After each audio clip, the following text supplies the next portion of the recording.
Yo, what's going on, guys? Do your thing, Cam. Do your thing. I don't care. Okay, no more. It's whatever. But yo, guys, how you guys doing? Yeah. How's everybody? It's the Kitty G. We're back again with another video, and today we got a lot of stuff to talk about. So much stuff has happened in the last 48 hours, 24 right? hours, but not even 48. 24 hours. Bro, you know what happened today? Joe Willock, price rise. Price rise. I'm telling you. We don't want Price 20 million rise. but we don't want 20 million no more. We want at least 40 million. Cam, tell them about this Jeez. picture. Tell them about this picture. What's That's happening when here? So obviously in that picture, yeah, me and my guy just turned up. That was taken what, about 3:30, 4 o'clock? Yeah, because That was obviously like we were 4:20. yeah. So obviously we went because we got there like 3:30, but we wanted to see the Highbury, innit? We wanted to go Highbury, you know, reminisce. But we didn't think we were gonna be even allowed inside, innit? Yeah. Look at this. So you got Kesh and me in the top corner. You got me and Neeks in the bottom corner. You got Cam there. I was with Turkish. I seen Dog Dad. I was with Livs. It was lit. Honestly, there's a lot of stuff going on. And on top of everything else, guess who's a real G? We always knew he was a real G. Ian Wright. He said Kroenke out, right? Real You know who OG. else said it? Real OG. Martin Keon. He dropped it. He said invest or step aside. Or step aside. Real gangster stuff. Can I say one thing? He dropped it on the same show, not on the same exact show, obviously, but he dropped it on the same platform as where that pagan Ray Parlour tried to get onto Robbie yesterday. Ray Parlour today apologized. Ray Parlour today apologized. Nah, bruv. No, don't apology, fam. No, I don't want to hear no apology, fam. You're a pagan, fam. At the end of the day, Ray, you're a pagan, fam. I don't care, fam. Don't be coming out, oh, I'm sorry. You knew what you were doing. You did exactly what you were told to do. Let's be real, innit? You had done exactly what you were told to do. You tried to get onto Robbie because it's all about clicks and that, whilst you were trying to get the clicks. Exactly. Yo, Gunnar Express, what's your thoughts on this? On the Robbie thing? Yeah. Yeah. It's exactly like the Kroenkes, bro. I'm not accepting an apology. I know Robbie might do because he's a classy guy and, you know, obviously it's kind of how he is. But and obviously, sorry, Gunnar Express. Can I just say one thing? Literally one thing. Do you know what? Yeah, I've always had respect for Robbie, innit? But after yesterday, my respect went because the way he proceeded on, you could tell Ray Parlour wanted to wile him up and make a thing, but he was not letting it get. He stayed professional, bro. So I've got my respect for Robbie. It's gone so high now, yeah. So you know what? Gunnar Express, you continue, but I just want to say big up Robbie, fam. 100% big up Robbie, fam. Go ahead, Gunnar Express. But yeah, he's just trying to do a Kroenke. He's just trying to do well, not a Kroenke thing because obviously he hasn't apologized yet. But he's trying to do like he has. Oh no, I don't accept that. No, but he has apologized. He apologized because I think it's Robbie's birthday.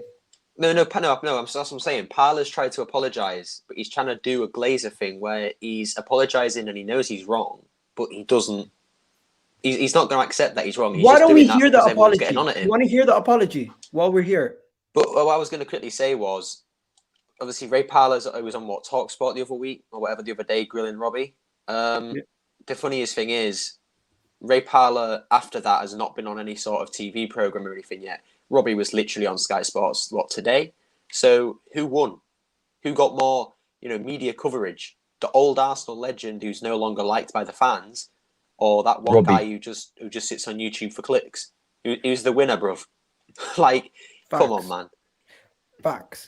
All right, let's hear this apology.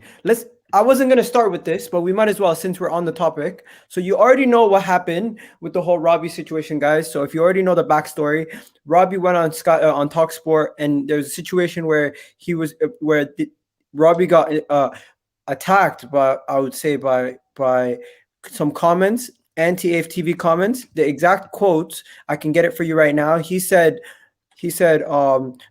accused Robbie that AFTV is waste. AFTV wants Arsenal to lose, and they're an embarrassment. And he gets more clicks from Arsenal losing, and we're a laughing stock. So you know what he did today? After all that stuff, guys, he came out and he said, "You know what? I think I need to apologize." And this was his half-hearted apology. Good evening, everyone. After my bit of a spat with Robbie on TalkSport yesterday, I just wanted to say it wasn't a personal attack, and if it come across like that, I really apologise. It's not in my character to usually do that. So I do apologise to Robbie and everybody who had to watch it. I know Robbie for quite a few years, and you know, if whether you like the channel or not, that he's done a really good job. You know, he's done really well for himself, and you know, I'm pleased for him. So yeah, move on. That's off my chest now. We can all move on and get on with it, because I still want to do a few birthday shout outs for people and try and do it. So here we go. Rob Bradman, Stephen. So he's shouting out people for his birthday, and he's doing a half-ass apology during the shout out. Guys, is this a real apology? No, but this is some fake ass. This is them telling him to do exactly the same thing they told him to do yesterday, but in the opposite way. Oh, that was nothing personal. Yeah, bullshit. That was nothing. But if that wasn't personal, yeah, you would have said your little thing about it, and then heard what Robbie had to say about it, and then moved on from it. But no, you personally perceived for like, how long was it? 5-10 minutes to keep attacking AFTV and Robbie, fam. Yeah. Whilst Robbie's there trying to be professional and say, look, it's not about that today. What I don't even know why you're going on about. This is about us coming together collectively because of Kroenke. So let's just play it again and let's dissect it. Gunnar Express. The first thing he says is on TalkSport yesterday. I just wanted to. Good evening, everyone. After my bit of a spat with Robbie on TalkSport yesterday, I just wanted to say it wasn't a personal attack, and if it was a personal attack. It was a personal attack. Can you just play the first like 2 seconds of that again, just really quick? Good evening, everyone. Oh yeah, I want to say good evening. Look, what a prick. Fuck this brother. Yesterday, I just wanted to say it wasn't a personal attack, and if it come across like that, I really apologise. Okay, so if it's come across like you see that though. He almost said good evening. You know why he's doing it, bro? Look, He's a dickhead. fam, it's so obvious why he's doing it, fam. It's so obvious, fam. Why? Look at the bottles look at the bottles. Yeah, he's doing it for them lot. Bruv, they've asked him, look, if you're gonna do this, put my shit on. That's an empty bottle of Jägermeister. Why has he got an empty bottle of Jägermeister on his table, blood? Yo, people are saying it's BS, it's scripted. What a prick. You got people. Look, you can even see, bruv, you can see the paper in front of him. It's like WWE commentators saying, oh, that was, look, that's one thing that I hate about WWE commentators. Yeah, sometimes it's not their fault, but then it's just sometimes you need to be smart and do your own thing. Like, look, I'm not gonna say that because it looks just bait now, but let me go on the lines of something like that, but in their own way. So it's like, oh, yeah, I get that. But no, they have to stay to the script, bro. Yeah. All right, let me just continue playing it one more time, and then we'll dissect it while we're going through. Man even stumbled at the first start. That's how funny it is. That's how you know it's bullshit. Okay, so he said, listen to this. It's not my character to usually do that, so I do apologise. It's not in my character to do that, so I do apologize. He's yet to say I'm sorry, Robbie. To Robbie and everybody who had to watch it. Okay, so to Robbie and to anyone who had to watch it. So he's only doing this because of the people who watched it and gave him the angry reaction. He doesn't really care. I'm telling you, he saw my side. I was the only one I saw yesterday, yeah, of every side. I'm not actually saying I was the only one because I didn't see every single side, obviously. But from the sides I saw, and again, you even touched on it when you saw it at the start, fam, was Ray Parlour out. I'm telling you, fam, he saw my side, fam. Yeah, he saw it. And for anyone who hasn't seen it, let me show you again. Can you zoom in? I can't zoom in now. Basically, it says Kroenke out. You destroyed our club. Fuck these parasites. And then at the top of the Kroenke out, you can't really see it, but at the top, it says Ray Parlour out. All right. Now that was crazy. But let's get back to the fun part, right? So we talked about that. What is that noise? It's not me, is it? Yeah, I don't know. Okay, everything sounds good now. Anyways, people in the chat, talk to us. What are you guys saying? Where do you want to begin? Do you want to begin with? Let's ask the people in the chat where they want to begin. Guys in the chat, where do you want to begin? Do you want to begin with the Bissouma news? Do you want to begin with the stories from the Super League? Okay, yo, that's definitely you. Yeah, I was thinking that's good because I turned my head and I started hearing it. I thought, is that me? And headphones on. And then, yeah, I think he's got headphones on. All right, so guys, we got. Can I quickly say something? Not to start it off here. I let the comments do that, innit? But yo, I made it on the Mirror Football, bro. Yo, bro, you made it on the Mirror? Listen, I made it on the Mirror Football. My sign made it on the Sun. I don't care. That sign made it on the Sun, bro. Yeah. Next to the, did you before you went up to the top here, did you see the person who laid down the flower wreath, the Arsenal flower wreath? It had an Arsenal flower wreath, so someone's done Arsenal and it said RIP 1886, if I'm not mistaken. Fuck. It is 1886, isn't it? Oh, I sound like a bad Arsenal fan now. Yeah, it is 1886, isn't it? I sound like a bad Arsenal fan now. To 2021, isn't it? Yeah, and it looked just bare lonely, innit? And I didn't do it. Do you know what it is? I didn't actually think anyone was gonna take a picture. I just looked at it like, oh, it's bare lonely, fam. Let me put my sign next to it. Next thing you know, I'm just looking through like Mirror Football and the Sun and all that just to see the pictures they've taken. Yeah, and then I see my sign. I'm like, oh, my son made it. All right, yo. What I'm gonna do next is we're gonna go through the protest stuff that I posted to share with you guys. I literally documented stuff. Like I tried to make sure. You went in. You went in, fam. I tried to make sure that I could. Oh, by the way, did you see the message from that woman? She said she worked for BBC. Yeah, I seen it late. It was too late by the time I seen it. I just when I saw it, did you see what I applied? I said yes. Yeah. All right, yo, let's get started with my guy. His name is Rob. He was drunk out of his mind, but honestly, he's one of the nicest guys you ever meet. He was the one who started the whole flare. What's it called? What do you call those things? It was amazing. The smoke things, isn't it? The smoke things. He's the one who brought the big sign with the flares and the smoke. Are they smoke flares? Smoke flares, I think they're called. He's taking a fucking piss. He's genuinely taking a piss. I've had about 8 pints. So he's saying this geezer, he's taking this guy is waved. This guy is actually waved. I've had about 8 pints. This man's absolute waved. Yo, Gunner Express, were you loving these videos? Yeah. What's your excuse? Genuinely. His chin is gone. Look at his chin. His chin is falling off his jaw, bro.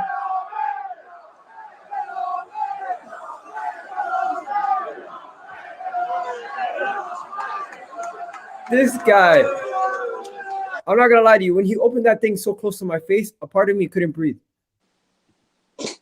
I couldn't breathe for a second. I was like, yo. And my guy was I keep forgetting I mute my mic. Sorry. No, I'm saying he went in stealth. I can't even lie. I didn't know it was actually him that started. I saw him, yeah, but I didn't know it was him. Because I thought the person who started it was the one that was down where I was, but he started walking up. Look at this. I made it on Sky Sports on this one. Yeah, I know. I saw you, bro. You and man, like live in it. Yeah. Yeah, bro, I'm telling you. Me and Samuel. What is Samuel doing, by the way? Yeah, I was gonna say Samuel's like just chilling, and then he realizes he's on camera, and then starts like moving. What did you do? Even when, do you know what? Even when Terry opened, I didn't even realize. I only watched it today, innit? Yeah. But me and you are the open of Terry's thing, innit? Yeah. Yeah. And I was looking at Samuel in the back. I was like, what the fuck is he doing? Where is he? Yeah. Okay, yo, this was emotional. Just sitting there, man. Big up Samuel, innit? Man was just there in the background, like, yeah, I'm still here, you know. He was there in spirit. He was there in spirit. Protect him at all costs, as someone said in the chat. This was legendary. Man said legends won Billionaire 0. Legacy fans 1. Nah, Billionaire but we can't. Do you know what? When I saw that today as a Glazers out one as well, I was thinking, yes, but not yet. You can't say that yet. It's 0-0 still, because we still need to see if the Glazers or the Kroenkes are going to come out after this one. Probably not. Probably not. It'll probably take a few more protests before we hear anything. Let's be real. But right now we got a whole week now to see if they're serious or not. See if they're going to say something. Just anything. See if they're going to make a statement about anything. Yeah. So, yo, should I go in chronicle order? I should go in chronicle order instead of... Oh, did you see the little kid? Oh, bruv, I'll big up to him, yeah. I see why he was there, but at one point he was getting on my nerves. Oh, yeah. He kept trying to... He just kept trying to But talk. he was guiding it. I'm thinking, bruv, if your mum heard you right now, yeah, you know you'll be getting an arse with him. Non-existent, bruv. Your bridge is made out of sticks and stones. Yo, bruv. when you said the fuck That's you it, bruv. thing, They're gonna that's when shoot. Terry cut it. Fuck your bridge, bruv. Man's Come on. out here. You already know. We're out here, He bro. said midday, the sun's out. Telling people, Kroenke out. What do you think? Kroenke's You out. see Ray Parlour at the top there? Ray Parlour out, yeah? Bridge with who, bruv? You're building a bridge with nobody, bruv. Your bridge is non-existent, bruv. Your bridge is made out of sticks and This guy was a hero. Stones, He literally This printed guy, himself. this guy Yeah. himself. I'm big up to my guy checking it. The guy I came with, he proper helped him out, handing him out, bruv. He went in, fam. You heard it here Did first. you take a bunch up with you when you went up? I took one. I took Tom one. is handing out. Oh, I thought you took a bunch with you to take up. We want you to go! Stan Kroenke! We want you to go! Yo, those And flares. these times, I know, and you know, so funny these times, yeah. I'm still down there, not on my ones, but I'm still down at the bottom, bro. Yeah, We want you to go! these guys are nutcases. We want you to go! Yo, look at this. Look at this. You're gonna see people spray painting shit. These guys are the nut jobs that started everything. But this little kid is a What hero. you gotta say? Yeah, this guy. I've got to say is Kroenke's going down. There's no way I'm letting this club fall to pieces. I've been at Arsenal. Legend, guys in the chat. Put a round of How old was he? 12. He's 12. Fam, listen, this guy needs to go viral, blood. Tell him. On the room, listen. On the room, talk shit, yeah. I'm not even trying to troll or nothing, but this kid needs to go viral. But I haven't seen this, you know. I hadn't seen this. Unfortunately, my Twitter account's not big enough.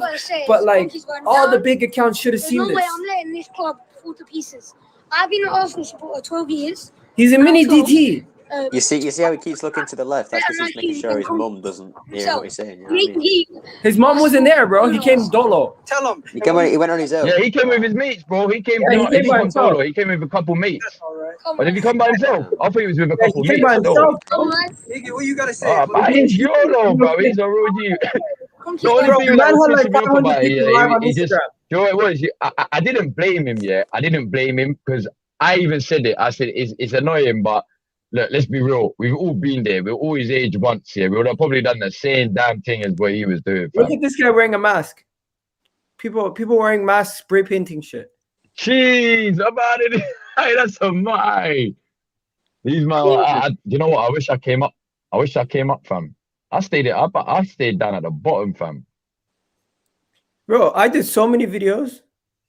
Look at this. This was mad. Yeah. Look at when everyone came downstairs. Yeah, this one everyone started coming down, fam. Yeah, it was mad. Sahal, what's good, Sahal? Yeah, I just need to be quick with this. I was thinking about everything what happened, and I wish I was there, but I'll just be quick. I was thinking about the question that you had on Twitter. What I'd rather have the 50+1 rule than Kroenke out, because imagine we get Kroenke out and we get owner as bad as him. Where do we go then?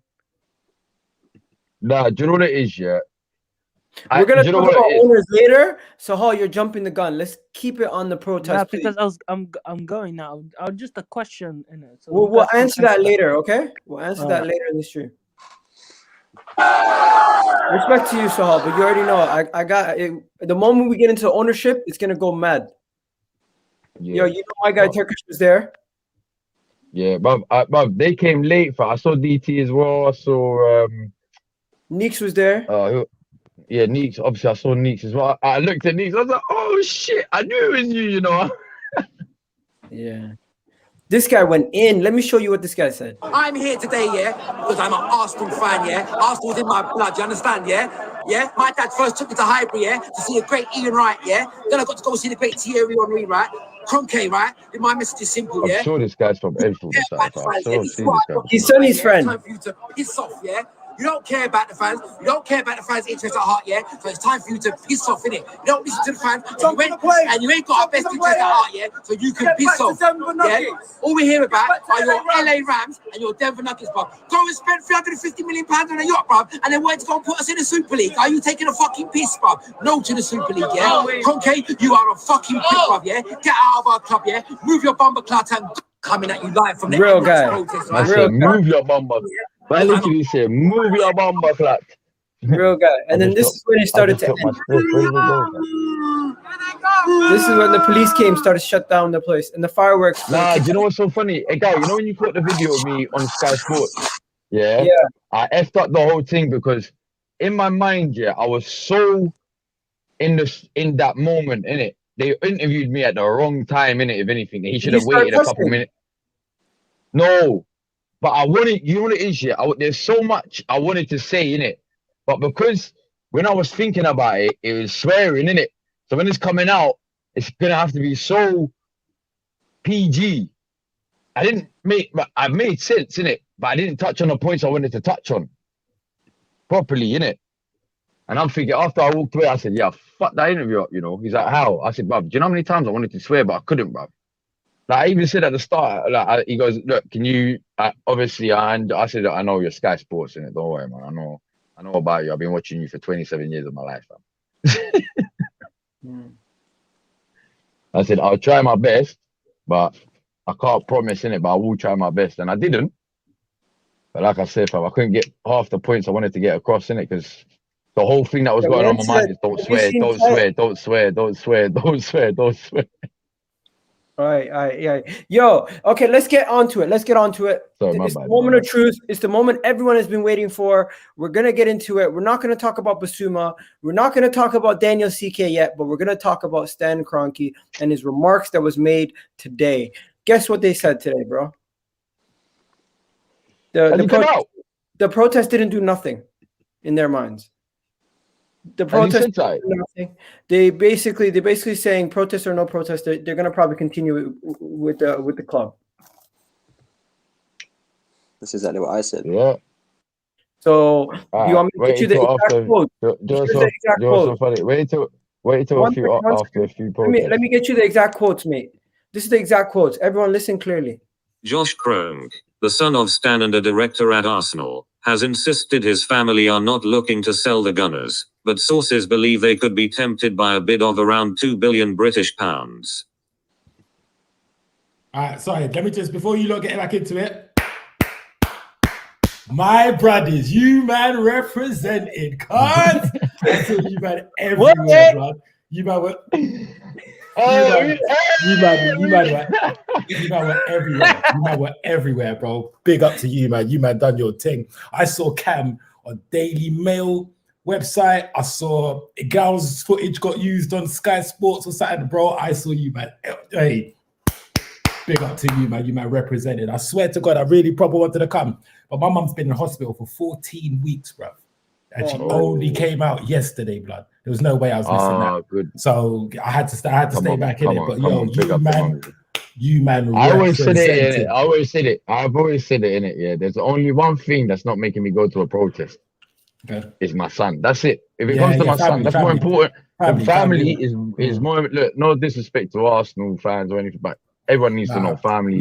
Life kicks in, more important, but life kicks in, bro. I'm glad she all good though, yeah. Yeah, she's blessed, man. She's blessed, man. She had a heart operation. All I gotta say is all my peoples who thoughts and prayers go out. As long as she's blessed. But all I gotta say is whoop it. You know. How can you spread tweet me that and say other shock stars are available? This guy's a joke, bro. Do you know what it is? Yeah, I want to quickly touch on a point where you just said in it about Josh Kroenke. Listen. Yeah. All right, fair enough. If that's how you feel, cool. Wait to the point where the protests are going to get to the point where listen, I don't like to say it, innit? And I hope it don't get to that point because Bro, it they should already never, broke the ever, box ever. office. No, They but I'm dropped saying, it. listen, it should, no, what I'm saying is, yeah, it should never, ever get to the point where not violence in itself, but criminal damage should get, you know, keep doing that. I'm telling you right now, that stadium, one way or another, I'm not saying it's going to get destroyed, but people are going to find their way in sooner or later. And seats are going to get fucked up. Okay, so Pitches are going to get fucked. Bruv, you don't understand, bruv. Let's get to my guy Cam. Let me get to the owner. I'm on one tonight. I'm on one. Let me get to the main reason why we're here, because everyone came to hear about Daniel Ike, right? You guys came to hear about what this brother is about, what this guy wants, right? So we're gonna talk to you guys about him. And we're gonna get you his exact quotes and everything about it right now. You guys stay with us. Don't go nowhere. I'm gonna play this for you right now. So as you can see, what's on the screen. Everyone, please be quiet, and I'll read it out for you. Get ready. As a kid growing up, I've cheered for at Arsenal as long as I can remember. If KSE would like to sell Arsenal, I'd be happy to throw my hat in the ring. You heard it there first. So There's another one. He's saying that. Now, also, after that, he said something else. And you want to know what it was? He replied to somebody, and they asked him, why do you want to buy Arsenal? He said specifically, it's because it's my boyhood club. It's the club that I support. Where is it? Let me find it. He said it's the clubs that I support as a kid or something like that. These are the kind of quotes you need to hear as an owner. If somebody's buying your club, these are the kind of things you want and need to hear. Do you know what it is, yeah? The reason why, yeah, now I know with the Dangote, do you know what? If it backfires on me, I'll be the first one to come out and say, yo, my fucking bad in it. Hey, big up Laurie's comment. I'll be the first one to come out and say, yo, I'll take this one, Arsenal fans. Blame me, innit? I'm the one that really wanted this guy in it. Yeah. But the reason why I feel, big up Samuel, man. The reason why I feel like Dangote is the good choice, I don't, not just for our club, I just feel like the future, it would show like, cool, there is now a black African man at the top of the game in one of the most highest watched sports around the world, owning Arsenal FC. Do you know how much fucking credit that will get, bro? Yeah, 100%. Right. As much as people will hate to see it, like the racists anyway, that I feel like, and I genuinely do feel like I say, won't end racism. Racism's always going to be there. Fucking pagans. Hopefully one day it will be gone. It's a statement, though. It's a statement, isn't it? But it's for me, I feel like it's a boot in the door, like, yo, fuck this. This is 2021 now. Can I just say something, Cam? To your right, you or to your left, whichever one it is, you have two brothers. One guy looks like a seashell. The other guy looks like a proper bloke. Which one are you fucking with? Unfortunately, yeah, you're gonna hate me saying this, bro. The one on the left, his net worth is only 4 bill, fam. Whereas the one on the right's got 10 bill. Nah, but maybe 20 or 30 or 40 or 50 or fucking 60. Don't forget. See, do you know what though? He can take money out of Spotify to put. So if Arsenal, if Spotify, he ain't gonna do that. He wouldn't. I think what he would do. I think, yeah. Spotify. If Arsenal got Spotify sponsored, yeah. No, but for it Spotify's to be, value will go up so much. No, but it will take over Tidal. It will take over Apple Music. You realize for it to be the level in which we're talking about, like, as in the Spotify sponsorship, it'd have to take over Fly Emirates, bro. Yeah, I want to go my So, okay, Rory's comment, this comment is true. They were calling me in the middle of Twitter saying, what are you doing right now? Yeah, so, apart from that, everything was good, he had Livs there. He had, beginning before Igal came, it was me and Livs there, and it did get a little. Some people did get carried away. The only footage I have of you was you going like this, and I had to put it in my video. And I'm like, I actually don't know what Samuel was doing at this moment. He was on terrace quite a bit, though, innit? I saw you on the terrace quite a bit. He goes on the other side. I was like, Let's talk about this. Yo, talk about this issue. Who you picking and why? Mr. Spotify himself, bro. I don't care. He can put. Apparently, he's gonna put up a consortium. Yeah, he can get multiple billionaires. Say three other billionaires to sign up to this. And trust me, all billionaires have connections. So get three rich man, put up a consortium, buy Arsenal, and I think it's gonna happen. He can put $1 billion. Other billionaire could put $1 billion. The other could be not even a billionaire. Say worth 800 million. He could put 200 million in. So 2.2 bill. Yeah, but then that kind of defeats the whole purpose Do me a favor. They're not realizing. Take your points. Whenever you guys have a point, take your points in a way that you can ask the comment section to get involved, because I feel like they feel like we're neglecting them. So I want to get them more involved. So let's ask them who they want. Obviously, it's an easy answer. With what Samuel was saying about the whole, bringing different billionaires whatever in. That's the biggest problem you can ever cause, because then I agree. The issue there is you're going to have 5 or 6 owners. They're all going to want a part of the club, and if they have different ideas for direction, they're all just going to end up clashing. It won't work. One of them would be, I want money out of it. I want to take this money out of it, and so and so. No, listen. True say though, yeah. We all know Spotify, yeah, is a big thing out there, yeah. You never fucking know, fam. These man who do music or making millions and millions and millions and fucking millions. Man, say, hey, let me invest in that team now.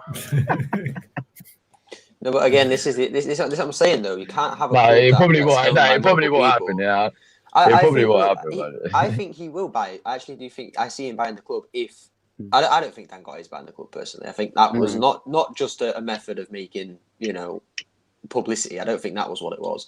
I think he just isn't going to be able to do it because he's obviously still building all of his empire in Nigeria and in Africa as a whole. That this will take so much time, and if he gets something wrong, like any owner, if any owner gets it wrong, the fans will instantly kick off on them again because we can I say one thing are sick of it. Bruno Express. You said something earlier like no one's going to buy the club for less than 3 billion. Okay, Arsenal is currently valued, guys, at 2.8 billion. Let me finish. So he's worth 4.3 billion. His company is worth 58 plus 67 billion. It don't matter 67 billion, right? How much the company's he directly can borrow from his company, get enough. He could borrow from his company the equivalent to buy Arsenal and just pay it back. Borrow, but he can take it. If he's the owner, he can take it, bro. He's joint owner. You're not understanding this. He can say, the thing with Kroenke, it's the same with Kroenke.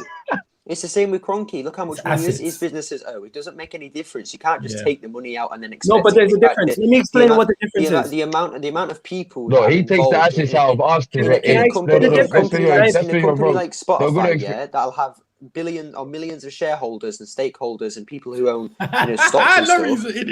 You can't just take the money out. It has to go through every single person that's remotely involved in the board of that company. Think of that. I'm caught in a little wheezy. A million. I don't know why people are a billion. I'm telling you, Lil Wayne's gonna come out with a remix of it, fam. Guna,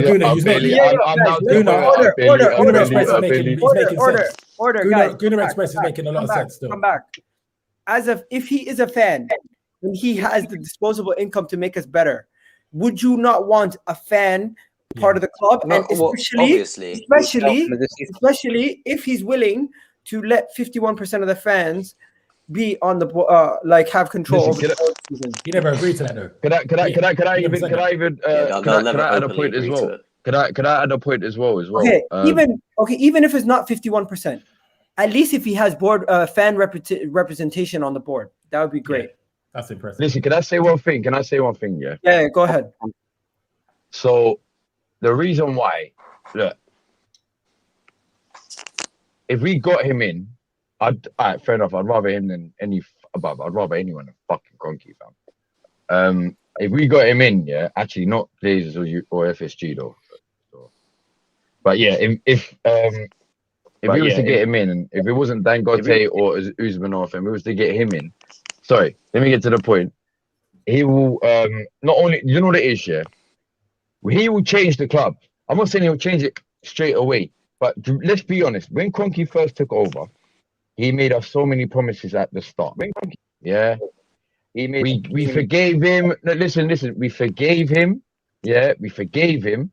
Yeah, because he might have been in debt. We was in debt. So we forgave him for years and years and years.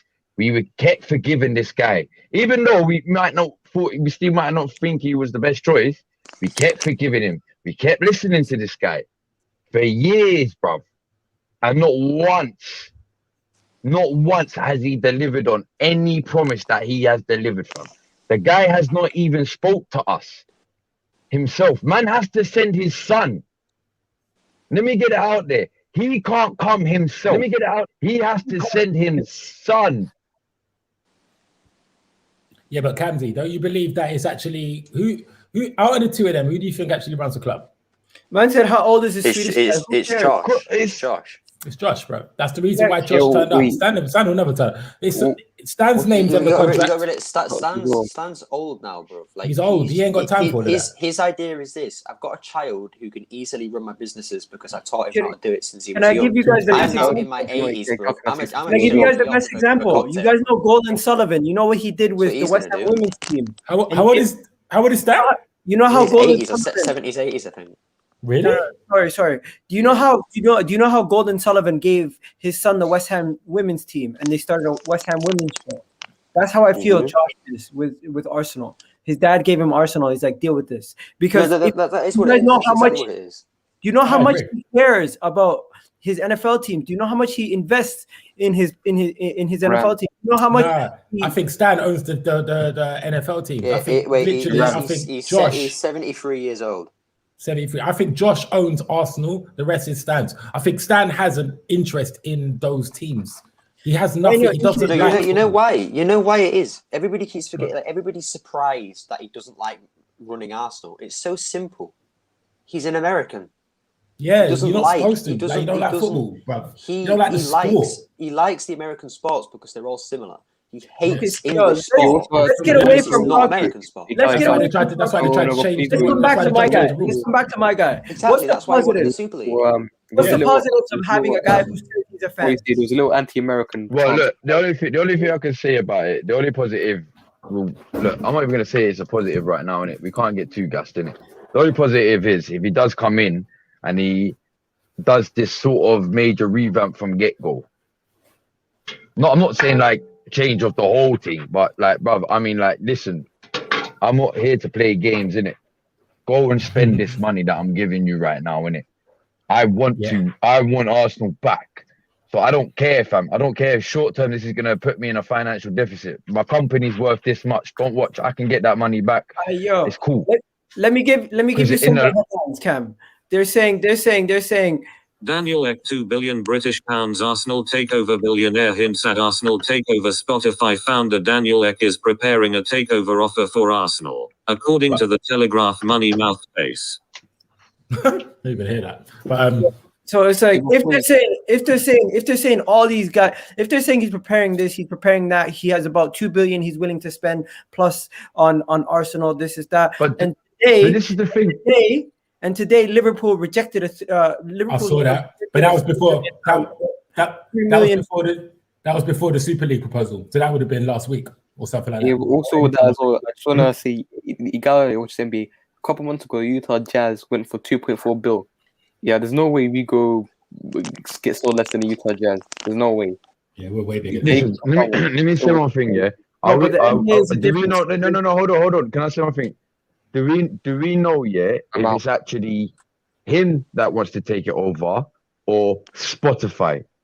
Because his net worth, but if his net worth is only, well, I say only, it's fucking still much. 4.3 billion, yeah. He's gonna have to look. The only way, like I said, to use a consortium. No, that's what I'm saying. The only way that this man is even gonna listen is if you put a free. I know we're not worth it, But if you put a £3 billion check on that table and say, here, let's start negotiating. Don't even say take it. Let's start negotiating. I'm not gonna lie. I'm This serious picture about scares this. me. This picture scares me. The way he's looking at the corner. At the end of the day, yeah, this guy, it ain't gonna happen. And the reason why I just don't see it happening is this, because he isn't worth a lot of money compared to other owners in the Premier League. Let's get that right. He would be probably one of the, whatever it is. I want to say that he's not rich. Oh, say it. Say it. Don't hesitate. It's 4 billion quid, bruv. So he's one of the least rich. We'll say that the least rich owners in the Premier League. Yeah, that's what I'm saying. So if he was to take over, is he gonna have? I said in the group chat that he's not minted enough. He's worth 4 billion, so obviously he is minted. But my point is this: if Spotify were a sponsor, yeah, that would obviously equal the money. But the issue is they can't. People, your comments are going mad, bro. Arsenal, everybody just says, "Oh, let's just get a new sponsor." Then it's not that easy. Look into why we have Fly Emirates as a sponsor. If Emirates didn't give us the deal, we wouldn't be a club right now. That's a fact. We'd be down there in the lower leagues. When we were building the stadium, we had debt issues. Emirates basically came in and said, we want to buy the sponsorship deal to that stadium and your kits. They did that. That gave us the money to finish building the stadium. So if he buys it, he'll do it in a group of other billionaires. That would just cause too many issues. Way too many issues. I'm with Gunnar on that one, because if you've got too many chefs in the kitchen, the mill's fucked, bro. It's not the same mill, innit? And again, I truly believe that, bro. If you got, I don't know, let's say you have 3 billionaires at the table. One of them supports Arsenal. Let's say Daniel Ek said, right, okay, then, guys, I want to put this and I want to get that and I want to do that. Can I just put it out there? Sorry, I've just thought of one thing, Shots, before it leaves my mind, didn't it? Yeah. Can I put it out there? You know, if he did, if it's a big if, he actually did buy us, yeah, and said, look, it's not me, it's not just me buying it is Spotify, innit? Yeah. Do you realize when you go on your Spotify, somewhere on the Spotify is going to be the Arsenal? Yeah, we have bad shit there, bro. We have bad. No, you know what they'll do? It's so funny. I'm not saying that. I'm not trying to say. You know what it is? Yeah, it's two different. No. What I'm trying to say is, yeah, I'm not trying to say it's a good thing or bad thing. I just pictured it in my head, innit? Just now, me going on my Spotify one day and saying, Spotify, sponsor of Arsenal. Yeah, I forgot about that. But if Spotify buy it, then we're even worse, because can we move on? The thing with let me just. The thing with Spotify is Spotify buy the club hypothetically. Yeah, you realize that that'll be worse than what we have now, because Spotify have a business to run. Yeah. They're not going to invest money in a different business. That's just not, that won't work. So for me, I don't want Dangote. I want some Saudi prince or some guy like that worth 500 billion or something. Bro, I want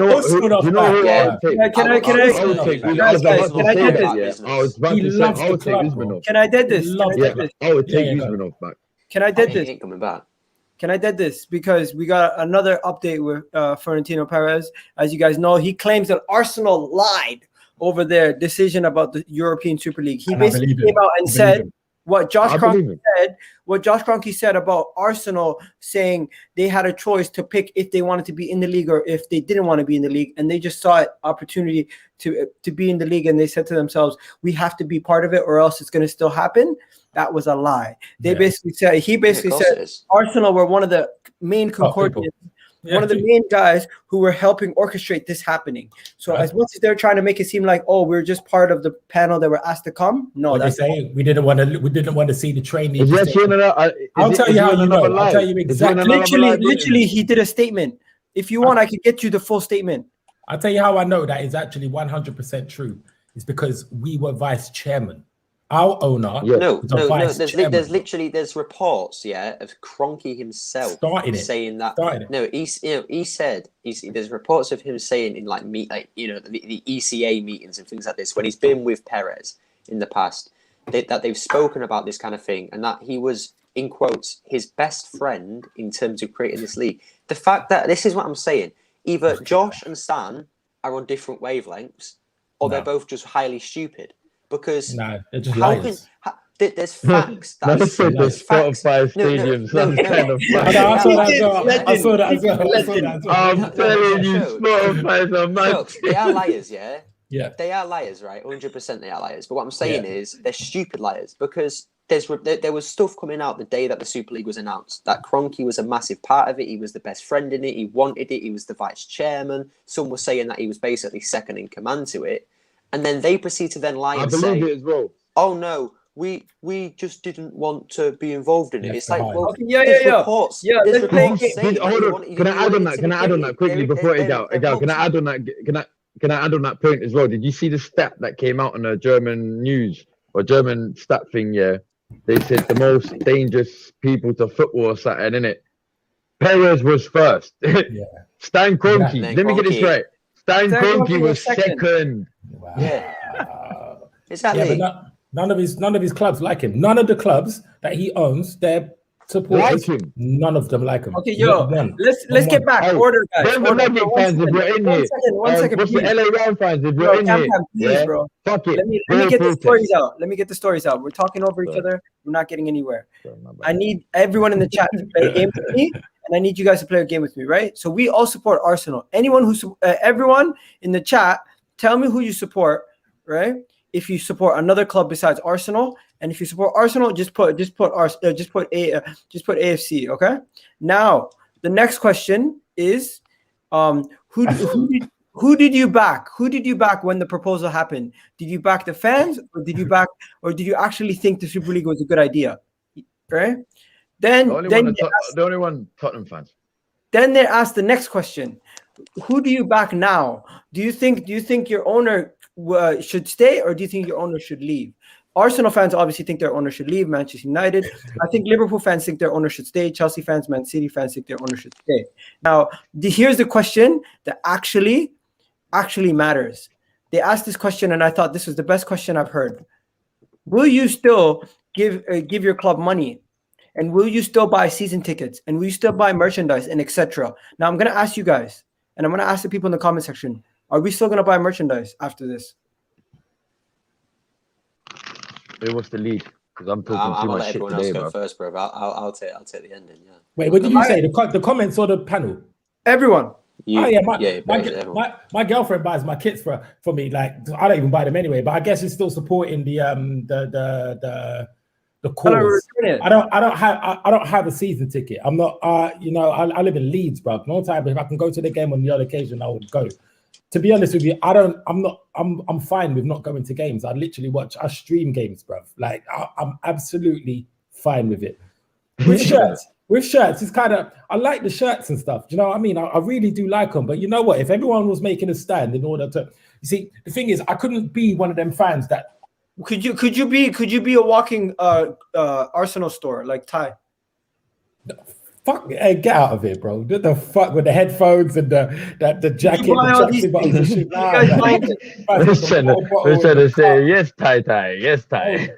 Nah, you know what, though? Funny enough, though, isn't it? It's funny that you show that page, isn't it? Look. Don't, because I bought a cup at the start of the season. No, but this is years old, man. I've had this for like 3 years and that, innit? Like, I'm not one of them ones. You see my one, innit? The all black matte black cup.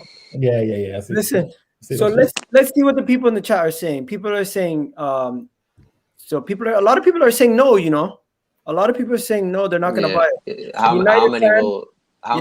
You know what's so funny? They're saying it. But let's be real. They're saying it. How many people that we're going to see next season with the new Arsenal kit? Let's see this. Let's be fucking real about this. Let's be real about this. He's a Chelsea fan. He's still buying goods. You got two no's back to back. Chelsea's acceptable. You got another no from a Manchester United fan. You got Listen, can I say what I want to say about it then? Quick. The video about Stan Kroenke, go on my Twitter. You'll find it on my Twitter. You can't find it on. Yeah, let me say one thing. Look, yeah. If someone was to buy me the shirt, it's acceptable. Just put Cam on the back. Yeah. And put 8, and put at the bottom Kroenke in it. No, I would wear it in it, but I wouldn't personally go and buy it myself. But I get what Shook is saying in it. But look, at the end of the day, yeah, look, if someone was to buy it for me, I can't say no, win it. Oh, I take it back. I don't want it. Okay. But I can't, to be honest. I could. So I could before we did go you get? on, I would say, did you keep it? Actually, first off, I would actually say, did you keep the receipt? Fair enough. before we Yeah, move on, keep the before we receipt. move on, Gunnar Express is the last one. Gunnar Express, if I ask, when I ask you this question, are you buying tickets, merchandise, etc.? What do you say? Well, for me, this is why I always question things like AFTV. I love AFTV. Yeah, been watching. Yeah. Perfect. But my point is this: these lot wanna, and let's just get this right. Yeah, love for Turkish because that guy does everything in terms of protest. But AFTV themselves weren't the ones that set up that protest. So everybody's saying that they did. Even AFTV said they didn't start it. So that's wrong. Yeah. My point is this: they're a massive part of this fan base. They're a massive influencer in this fan base, whether people like it or not. Yeah. If I see them next season rocking all that merch, what's the point? Because they are the ones that want Kroenke out. They've said it. We want Kroenke out. Blah blah blah. We went to the protest. It was great. The fans are all in unison. But then if you proceed to go and buy, and personally, I don't think AFTV particularly buy it. I think they get sent it by the club, and I don't think that's a bad thing. I'm a CDM, by the way. I'm a CDM. Genuinely, I do think they buy it. For me, the point is this: if they, and you know, if it's not just them, it's everybody. Every big Arsenal YouTuber, you know, with like 50, 40, even more subs than that. If you buy it and you condone the Kroenkes and you don't, you know, you want to go to the protests and the protests are great, this and that, there's just no point. So my thing is this: do you know what pisses me off as well? Do you know what pisses me off about? You know what pisses me off? If I go on, you didn't even give me that much time on it. If I go on YouTube and I see everyone's time seems a lot longer. That's it. When it's not you. If I go on YouTube, I see 20 man in that kit, I'm wearing it, yeah? End of story. But if no one else buys it, and as a fan base, we can just sit here and say we're not buying it, end of story, I ain't going to buy it. Yeah. Okay, Cam, you're going to say something? No, I was going to say, the problem is, recently, and it pisses me off as well, let's be real, Adidas, have been going hard with Arsenal's kits and training. They're like the kits they're releasing now aren't actually like they don't even. Bro, you can wear them on nights out. Bro, you can go Shoreditch in them. I've seen bare man. That's what I'm saying. You can wear them, but you can wear them on nights out. This is what they've made it to the point where, 10 years ago, the new kits are shit, bro. No. If you was to go out 10 years ago in a football shirt, bro, try getting anywhere else but a pub. Yeah, do you know what I'm saying? Try to get anywhere else but a pub. I'm telling you, it's not happening. Nowadays, bruv, you can go out, bruv, you can go in the rave and half the fucking people are wearing all these new kits or training kits. And you're like, this is how you know it's all becoming brand-based anyway. Right, okay. Adidas have a big part to play. Adidas do have a big part to play in this. Let me go on what Gouda Express actually said, just quickly. So basically, you said that AFTV and stuff like that. Like, don't get me wrong, I love AFTV. What they do is lit. It's lit, bro. But you see, the thing is with them, right? You got to think, right? Like you said that you think, see, that is just so lit, bro. You say things like, they can. You don't think that they're buying it. You think the club sending it to them. It's not that, they're buying it, but they will claim that back on business expenses because they're promoting their business. So they get it for free, right? So that's where they're automatically different. But when we see them wear it, when us as the consumer of their channel see them wearing it, so we go and buy it. So that's what they don't understand. Even though they're wearing the stuff like the way they are as business or business attire, uniform or whatever, that's encouraging other people to go out and buy it. Same thing with Robbie. They do. Robbie couldn't give away his season ticket. How can Robbie give away his season ticket? Because otherwise, that's it. His company's done. What's he going to do? Watch it on a watch along and then run away and then quickly go to the stadium and then do fan cams. Same thing with Turkish and DT. To me, it's a bit different for them. He could actually do that. They could. He could actually do that, His setup is not that far from the stadium. Yeah, I swear it's like literally 2 minutes away from it, like from what I can see. Them man were back for the watch along so fast. It was unbelievable. You know what's so funny? When this merch first got, that's what I'm saying. When this merch first got released, it is fire though. That weeks ago. That's what, bro. Do you know how close I was to buying one as well? Oh my god, I was so close. It was too much peas, bro. I'm not buying that jumper, fam. Yeah, but when I saw the jumper, I was like, First off, yeah, the new kits that have been leaked, the only one that looks moderately good in my eyes, at least, is the away kit. The home kit looks like an Ajax kit, and I said it on the Indiana channel last night. I said it on the Indiana channel last night. I don't think that's the real kit. I would say it is for now, but my point is, if that is the real kit, yeah, I said it on Indiana's channel, I'll just go buy an Ajax kit, because at least I ain't giving the Kroenkes the money, and I'm getting a kit that's pretty much the same thing. Just, and just get the pic. You know, did you see the guy in the post? Hey, Gal, can I ask you a question? Probably cheaper as well. I'm gonna show the kit. 1 second. 100%. 100%. Did you see the guy? No. Just real quick. Hey, Gal, did you? The thing about you say about Robbie going to the stadium and that. My point is this: no one should be going to the stadium anyway, because then you're giving the bloke money. This is the point. Like, Robbie can't go to the stadium to do his interviews, but no one should be there anyway. Is my point. No one should go. Don't go back. Don't buy your season tickets. Don't buy your merchandise. Simple. Okay. I agree. Yeah, bro. go on, Cam. Yeah, guys, let me ask. Go ahead, Cam. I was gonna say, yeah. I like it. Sorry, I like it. Obviously, I like all of it. So we're talking about these new kits and that, yeah. I don't believe, yeah, that Arsenal one that was leaked, the one that looks like Ajax is the one, yeah. But if we're being honest here, yeah, if Kroenke was to do a major U-turn right now, shock the fucking life out of all of us. It probably, like, look, I'm saying this with the less breath, because I know it's never going to happen. But there's always that possibility it could happen. There's always that 1% or 0.01% it could happen, innit? If he was to flip the U-turn and started investing, which he will. Which you won't. Trust me, watch. What's just gonna happen this summer? What would you then start going to, like, no, I shouldn't actually aim this at you personally. It should be more as a fan base. But would you then personally start going back to the games? Listen, to me, the moment he started losing the likes of Henry, which is the next topic I'm going to talk about, Ian Wright, Martin Keown, when he started losing these guys, and they started speaking out against him, and you see the likes of these guys getting at him, he has two choices. He has one, he has to invest or sell or step aside, as my guy Ian Wright says. Martin Keown says. He either has to show that he cares and get these guys back on his side, because these guys are the ambassadors. What did Henry say? I'm going to tell you what Henry said right now. That's the next topic. Oh, sorry, I appreciate it. Let me tell you what Henry said. I'll get the exact quote for you. But the first thing he said is, the fans decide the future. That's what the first thing he brought to the table. He's like, the fans decide the future of this club. The fans decide what's going to happen with this club, what's going to happen in the near future, what's going to happen now, and what's going to happen later on. Everyone knows that the fans are the heartbeat of this club, basically, right?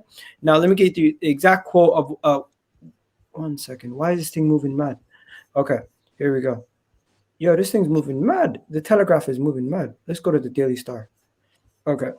Oh God! Don't go to the Daily Star, bro. Never ever go to the Daily Star. They're quoting the Telegraph. Did you not hear me? Did you not hear me that laugh? As soon as man said Daily Star, I just said, what? Listen to this, bro. Their stories are mad. I love the club and I will support the club until I die, but I do not recognize my club. That's what he said. He's basically like, I do not recognize this club. Let me play it again. 1 second. You guys just be quiet for a second, and then boom. This club belongs to the fans. I love the club and I will support the club until I die, but I do not recognize my club. That's his quote. That's his quote, and that's what he said. It's straight from the horse's mouth. That's direct quote. That's not misquoted or anything. That's exactly what he said. And then the next thing that he said was, this is Henry again. This is the next thing he said. What happened just now, with them trying to join a league that would have been closed, makes no sense to me. They have been running the club like a company, not a football club, and they showed their hand. Right? And then maybe it's a lack of understanding of the core football values, and maybe the money was too big of a temptation. But whatever it was, they got it wrong. Kroenke bought majority ownership of the club in 2008 and also controls American football's Los Angeles Rams and NBA basketball team the Denver Nuggets. When asked if Kroenke should sell the club, Henry replied that decision is in the hands of fans now after their resounding demonstration. He's giving us his support. He's told us what he cares about us. He wants us to decide. So that's Ian Wright, Henry, Keon. Yo, these are three major. Henry's the biggest right now. But he is the biggest right now. He's gonna be the biggest. That has come out. He's gonna be the biggest. There's no one else that can be bigger than Wenger. him. I was trying to think, and you know what? Yeah, I was gonna be a bit biased. I was gonna be a bit biased. Then I was gonna say Bergkamp. No, Wenger. Don't forget Wenger. Yo, man's hilarious. Yo, I'm not gonna lie to you guys. I stutter a lot when I read, so it's gonna make it easier for me to get it do it that way. But nah, it's calm as long as they work. I understand. Nah, stick with it. Don't forget. It works. It works. Don't forget, Wenger's spoken about. You know, he was quite harsh with what he was saying, but he went. Yeah. He was like, "Are they stupid? What were they thinking?" Then he said something. He was talking again today. Like he's on a warpath.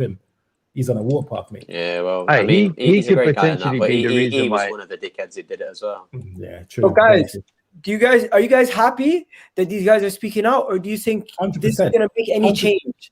Yeah, 100%. Two parts to the question. One, are you happy? That's a silly question. The second part that really matters is, do you think this is going to cause any change? Because we've seen Ian Wright, we've seen Henry, we've seen Ray Parlour's stupidness, and then we see this guy, Martin Keown. So it just goes to show you the levels of who actually has their own mind. Only way, do you know what it is? Yeah, the only way it will make an impact, yeah, and I'll be real about it, and we won't see it, is if it gets to the. We're talking about legends right now, which is all well and good. The only way it's going to make an impact is when Arsenal football team themselves walk off the pitch in protest. They won't do that. They won't do Stan Kroenke. That's what I'm saying. They won't do it. Not under Mikel Arteta. They won't do it. That will never happen, bro. They won't do it. I'll tell you what's got. That's what I'm trying to. But that's what I'm trying to say. The only way they're gonna end up selling this club, really and truly, if it's not gonna be through lack of sales and that, the only way that they're gonna end up selling this club is literally to the point where manager and players are striking. Yeah, never gonna happen. And like you said, that's what I'm saying. It's never gonna happen. Look at these quotes. These quotes are damning, bro. They have to do something. They have to do something. Ian Wright saying They don't give a shit. Yeah. Bro, you think Stan Kroenke knows who Thierry Henry is? What? He didn't even know who he is. Nah, he knows. You really think? Nah, he knows. No, but he will know who Thierry Henry is. Do you He think won't know his goal record or anything? He won't know his stats and that. He will know his name. No, but what I'm saying is, if you think Thierry Henry is going to be the one to force him out, it ain't going to happen. Like the guy doesn't give a shit. Why do you think? And everybody says that we should have got Henry as a manager, or we should look at getting Vieira. This is why I say it'll never happen, because the Kroenkes especially will never ever let an ex-player like a Vieira or an Henry be that powerful. Somebody who can never. Anybody who can speak out of the club on this level by tweets and interviews and saying all of these things on national TV, radios and interviews and stuff like that, they would never ever manage the club. Never. Same thing with Man United. Why do you think they got Ollie? He's a great player for United, but is he their best? Not even almost. Not exactly. And these man here, people like Henry will walk up in Kroenke's office and say, "Yo, you know what? You're taking the piss. We need this and we need that, and you're not doing that." And then they'll sack him because he's talking too much. But I'll tell you what will happen in regards to the Kroenkes. I think they are going to try and buy us over right now. So I think you will see Arteta get thrown under the bus before they leave, which means you'll get sacked. I think you will see people like Vinay get sacked and stuff like that. I think you will see some expensive players come in. They might not be the right ones, but you'll see some sort of, but they will dip their hand in their pocket to win us over. That's what. But I'm not even gonna lie to you.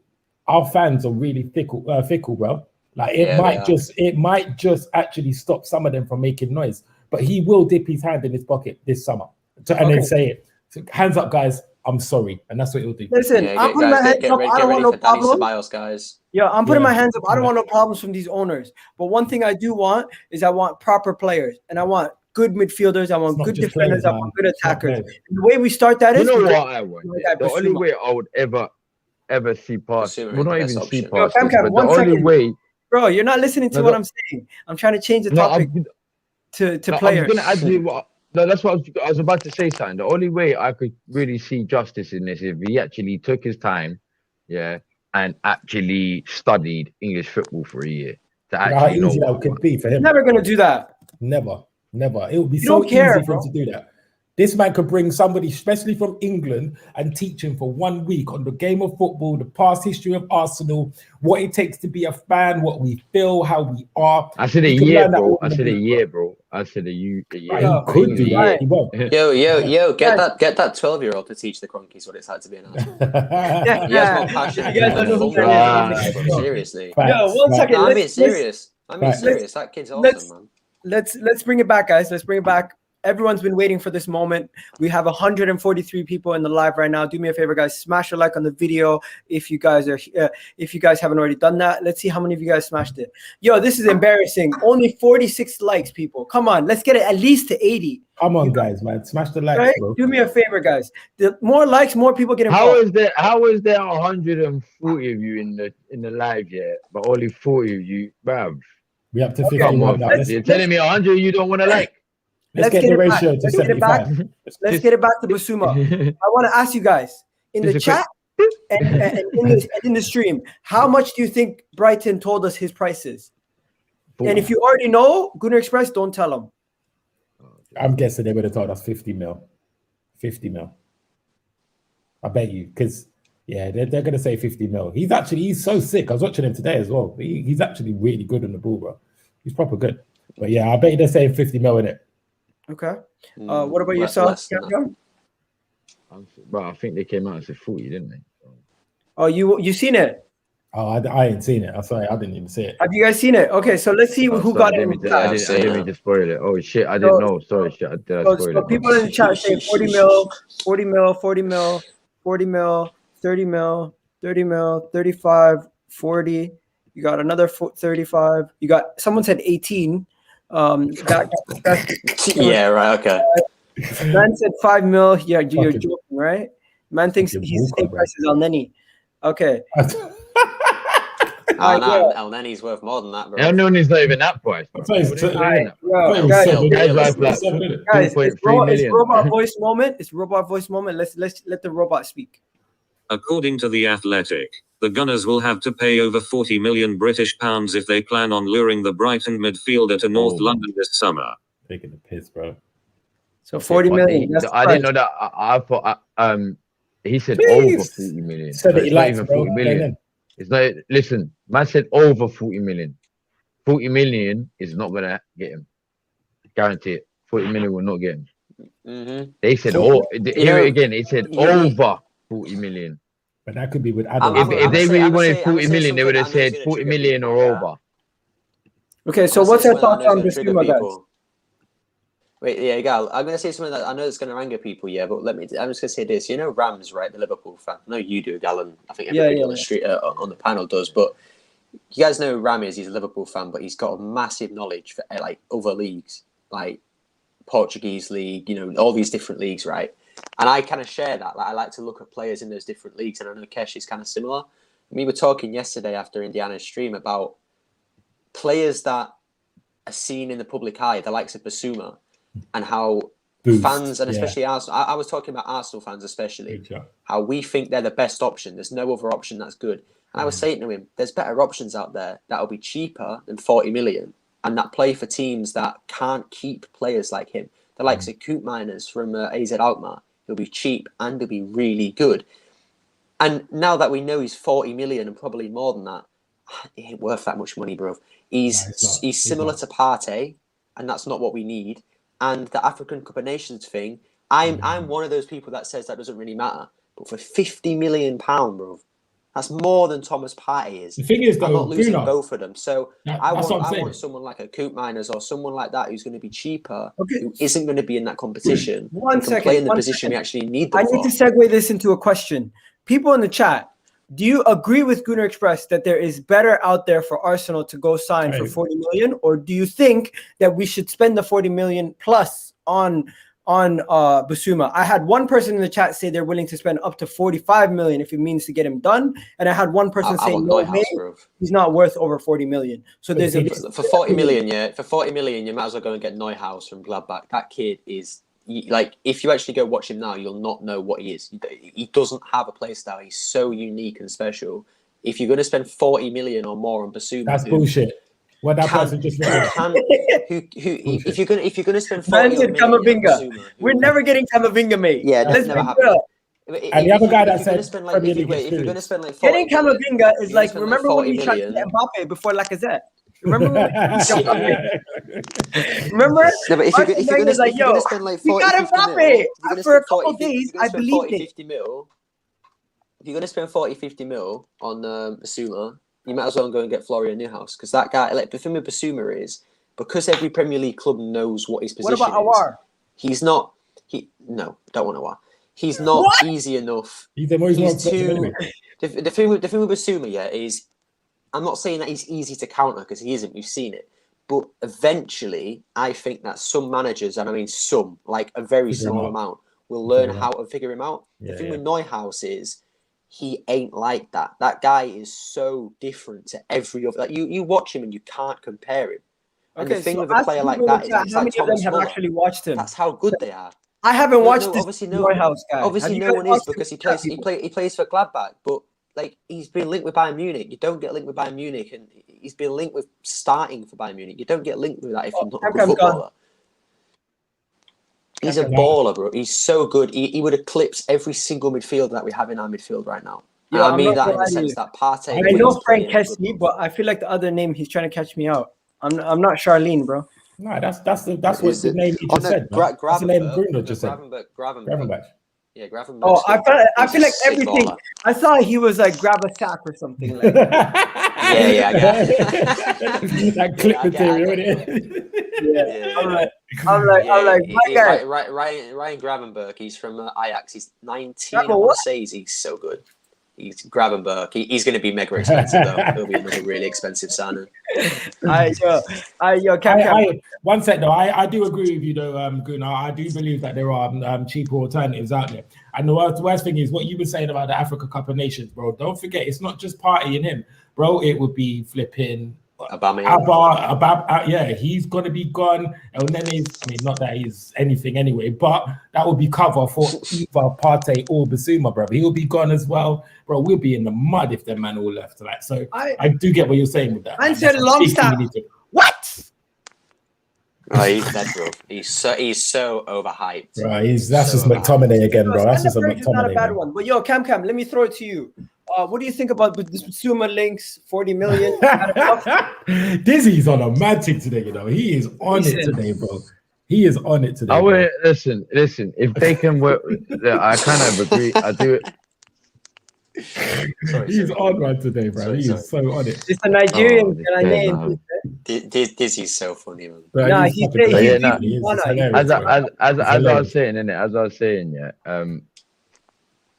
Look, I feel like if we can get Bissouma off for cheaper than that, go for a minute. But the reason is, yeah, they're saying this, bruv. They're making a fucking statement. Every team now, when I say this, yeah, every single team. Hold on, every single team now, when it comes to one of us six going for a player, they're gonna purposely. Yeah, you're right. You're right, Cam. You're right. It doesn't matter what player it is. It does not matter what player it is. This player could be worth 5 million. They're gonna make us pay 30 million for him. No, it's true. They're saying, yeah, you want to be greedy? You want to make that money? All right, you want to be greedy. That's what it. But you don't understand these. But that's what happened in Super League anyway, though. Ask the people in the chat, do they agree with you? Because I think Cam has a point, guys. Do you think that they're going to try to export Arsenal if we buy from within? Yeah, of course they are. Why look at what happened to Granit Xhaka? You have, if you want to sell a player, why export us? Look at Granit Xhaka, right? And I'm not just using this because I don't like him and he's shit, but he is shit. Let's just get that right, yeah. Let's have. I watch a lot of Gladbach, and I have done for years. I just had to put that in. Sorry, but I've watched them for years, right? Which is why I like, this is why I give the knowledge of these players, because I watch them a lot. I watched Xhaka at Gladbach, and he was a good footballer. He was better there than he is at Arsenal. But for what, 35, 40 million? We got so robbed. Like, this is what I'm saying. Arsenal, we're the best at doing this. We get so desperate for a player that we are willing to overpay without properly reading into how good they actually are. And I don't think Bissouma's going to be that guy, because he is a great footballer. But I don't want us to go and spend too much money on him. Let me add to what you just said there. Yeah, do you know why we overpay? I think that clubs will tell us that, right? Okay, then right, Xhaka, 35 million, and we'll say yeah, we'll take that. Okay, cool. But you know what will happen? Yeah, the players that we try to get for those kind of prices, the clubs that are selling them will sell at a more patient price plan. So we probably haven't even paid off Xhaka, Like, we're probably just paying that 5 mil a year for him until it gets to 35, until the end of his contract and stuff like that. The players that we buy, we overpay for them because of the payment structure that the selling clubs put in place. Do you understand what I'm trying to say? So hence why when Kante went from Leicester to Chelsea, right? Chelsea probably just said, all right, cool. Here's 25 mil, we'll pay the other 10 somewhere down the line. Or, by the way, do you realize as well, by the way, that's what I think. That's what I think why we take these players. Like Mustafi, 35, I don't understand. Wait, how? Someone just said in the chat. Right there. Do you guys want me to do a UFC stream tonight for the Masvidal Usmanov fight? Because number 2, I will do it. But I will for the main card. Wait, Usmanov. Oh, he's coming. He's fighting Kroenke. He's gonna fight Kroenke for the club. The ownership of Arsenal, a cage match for the club. Nah, Kroenke will beat him. Kroenke will beat him. I'm up anyways. So we'll do it. I said I was going to watch it. Can I just address a comment? Yeah. Someone says, Granit Xhaka is shit, but just I would say maybe that again. Granit Xhaka is shit. Okay, guys, if you want me to do the UFC stream, I need at least 200 likes on this video. Come on, let's get these likes up. Can I quickly say as well? Before you say anything, have we even taken into account as well what I said as well? That any player that comes to us now as well, regardless if they're coming from another celebrity in the house, come on. He was about today, man. He was about today. Big up to yourself. Hold on. Let me get this point across. Let me quickly get this point across. So, you know what I said? Obviously, these teams are gonna make us pay overpriced. These players and now TJ, put TJ's comment out. No, hold on. These players are now going to be saying, well, you've spent 45 million for me. I want this. I want 200, 300K a week. Nah, you know the maddest thing. Dizzy actually said, I probably watch the South African League. I don't, but I do know a bit about it, bro, still. But I just want to quickly address one comment here. I just want to address one quick comment. So someone said, I don't know, bro. But someone said in the comments, Granit Xhaka is shit, but yet he's one of the most consistent players this season. Is this an agenda because he told you to fuck off? First off, he's one of the most consistent players because we've been shit. Second off, do I have an agenda against Xhaka and Bellerin? Yes, I do, because they're shit. I don't like them. They're shit footballers. And I don't want them at my club, bro. They're shit. Stop it. They're shit. People get really angry and upset when people say the players they like are shit. But what I'll tell you is that's his opinion. We can't get mad. That's fair. I completely respect your opinion, but all I'm saying is I do have an agenda, That's it. I do have an agenda. He's in the sewers, bro. He's you know when the shit breaks down in the sewers, fam. Okay, let's get back. Man's like slugs in the house. People were taking pictures with him. They're walking by This guy's Flex a and roadie. Saeed, and they're saying, "Yo, my guy Slund, let's take a picture." Big up to you, bro. Man went to a Manchester United protest. Big up, man. Be honest, Big up, was it big up. anything? Was it anything like the Arsenal protest? Nah. You know what? Yeah, I'm not even gonna lie. Yeah, and I said this to them as well. I go, there were people there just for the vibes, man. They were just sat at the back, just chilling, just there for a fun time. You know what? Yeah, It was but like the a photo ones, shoot. The way everyone was there, just trying to take photos. Yeah, that's you know what? Yeah, people were walking around like. It looked lit though. Nah, You know don't what? say that. You Cam. You said this is you got to fix up Manchester United fans. Yeah, you did. Yeah, no, but that was at the start, innit? Yeah, and then about an hour later, that's what I'm saying. About an hour later, I see it picked up. So I was thinking, yo, this looks lit now, yo. That's why I was like, yo, that's what I'm saying. I tweeted Sauls in it, and I was like, "Yo, like, what's it saying?" And he was like, "Yeah, it's all right, it's all right." And I was like, "Yo, all right, cool." I goes, "Right, that's because none of the Manchester United fans are in Manchester right now, innit? Like, they were in London, like, still." And then he was like, and then I saw it, and it picked up. I was like, yeah, look, they look lit still. Yo, guys, Hey, so for everyone in the chat who's missed what we've talked about so far, we need to ask you guys this question. For the two guys who just came, Samuel and my guy Slows, tell me, are you going to still buy match tickets, merchandise, and everything else next season? Let Sauls go first. Yeah. Absolutely fucking not, mate. After what I've seen today, after what I've seen with Arsenal, Chelsea, I mean, credit to Spurs, they tried, innit?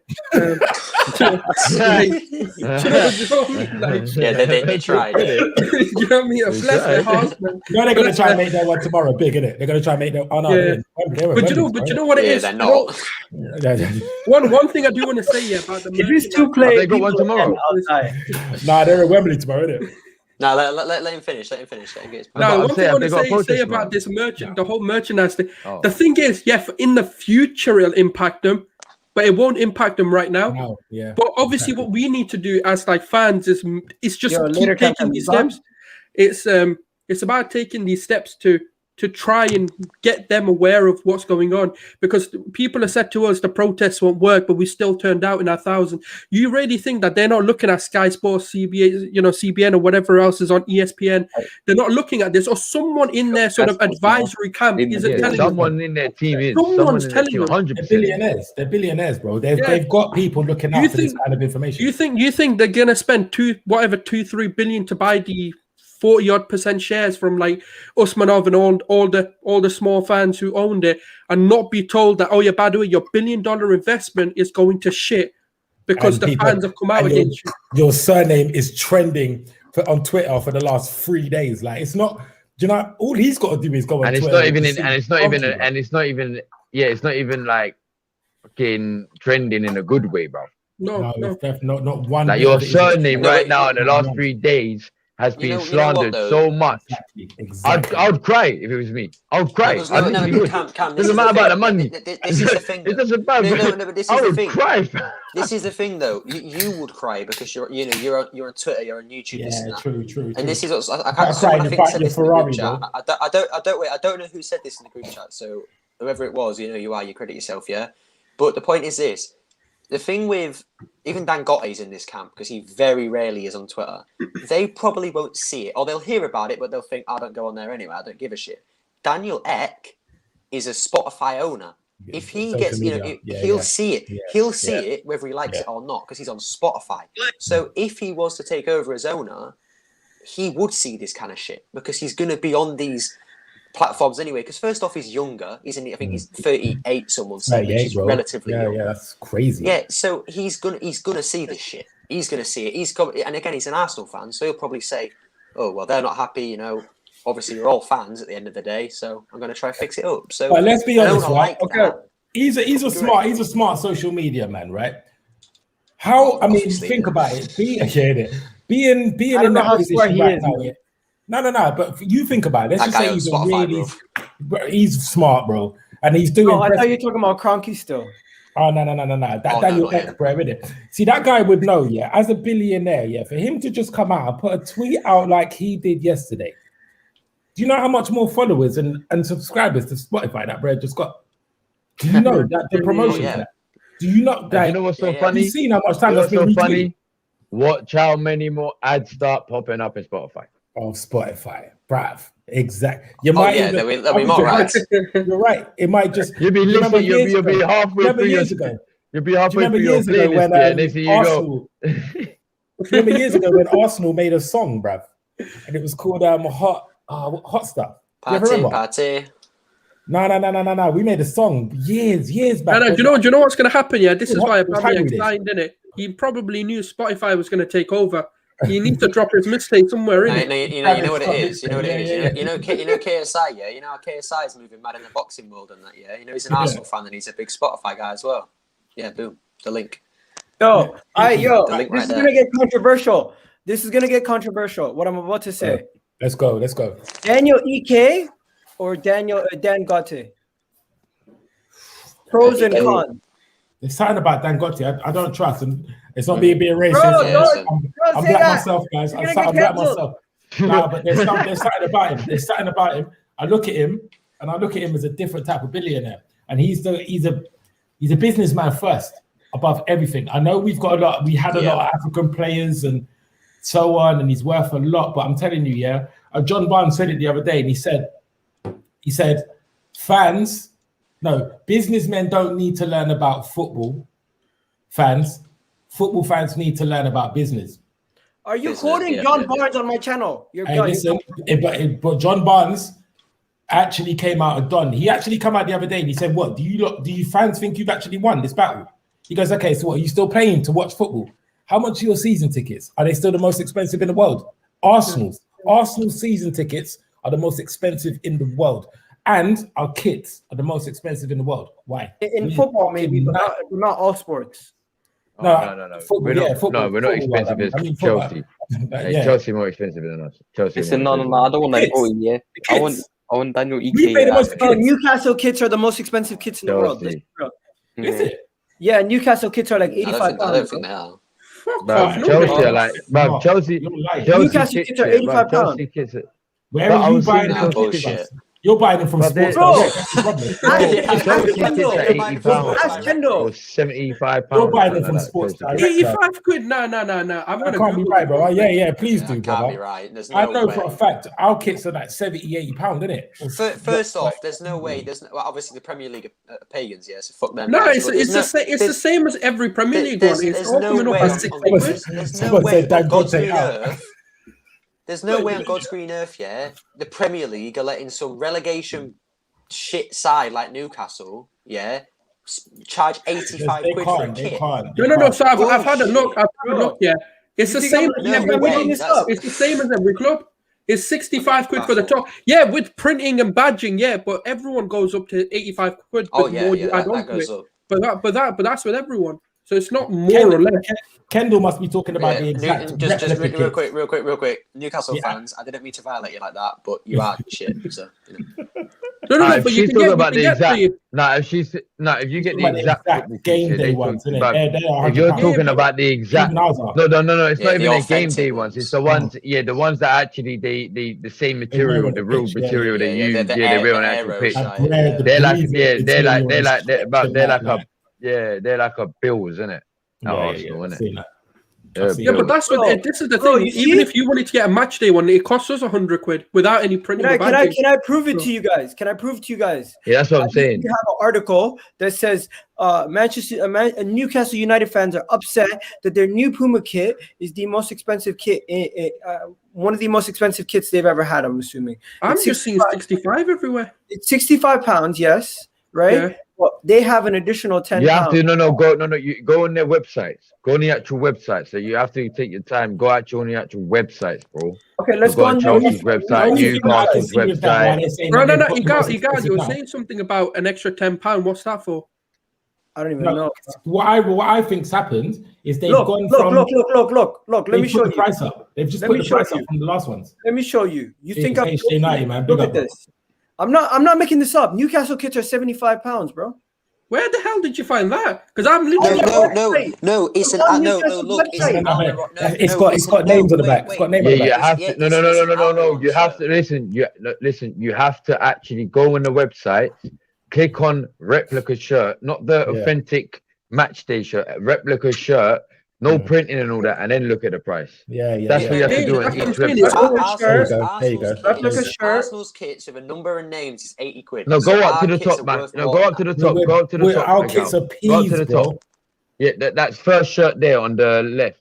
The first shirt. Yeah, all right. That's the It's one. 65, yeah, because that's the normal price for it. Yeah, but which is normal? It's not. No. That's what I'm saying. Yeah, so that's how you find out the actual shirt. No, so the That's point how you is, find out. They're I was 75 told- quid for I a was kit with a told- name and a number. Arsenal's I just was 80. told by numerous people that Newcastle have the most expensive shirt. And the reason why I know that is because back in 2019, I read an article, and the article said, I found it, fans are outraged at Newcastle United new shirt being the most expensive shirt in English football. And I can show you the article. that might have been a When few I years see that ago, but headline, right now it ain't. I remember that headline. Hold on one second, Igal. Someone in your comments, right? This guy Mustafa, yeah? That's a wicked question you just asked. So yeah, that's the question for the comments section right now. Would you prefer Daniel EK or Dangote? That's already my tag. Did you not see it? Nah, I didn't even see it, bro. It's on the screen. Nah, I saw it. Yeah. I saw it. I didn't even see it. I'm trying to get the mad traction out here, bro. I'm seeing Dangote out. I'm seeing that. Yo, I'd rather go for Dangote, you know. Okay, so said that? Who everyone, said that? Samuel, Dangote or Daniel Ike? Listen, Daniel Ike over Dangote with that consortium, yeah. I want a Daniel Ike and that consortium of his billionaire circle. No, you like don't. the You Emily don't. circle. You Yes, don't I want do. I do want that. That's even worse. No, but that's even worse. That's even worse than Stan Kroenke, bro. Exactly. Nah, man. I'd rather Dangote, bro. What look at I'd rather clubs in Dangote, Premier League bro. that have multiple owners, bro. They're not good, and there's not many of them anyway anymore because the clubs that have multiple owners are like your League One Championship teams, and they don't go anywhere because they just argue all the time. They always argue. They could be twin brothers, yeah, that have lived together for 46 years of their lives. When they own a club together, they scrap. That's it. They just will collide all the time.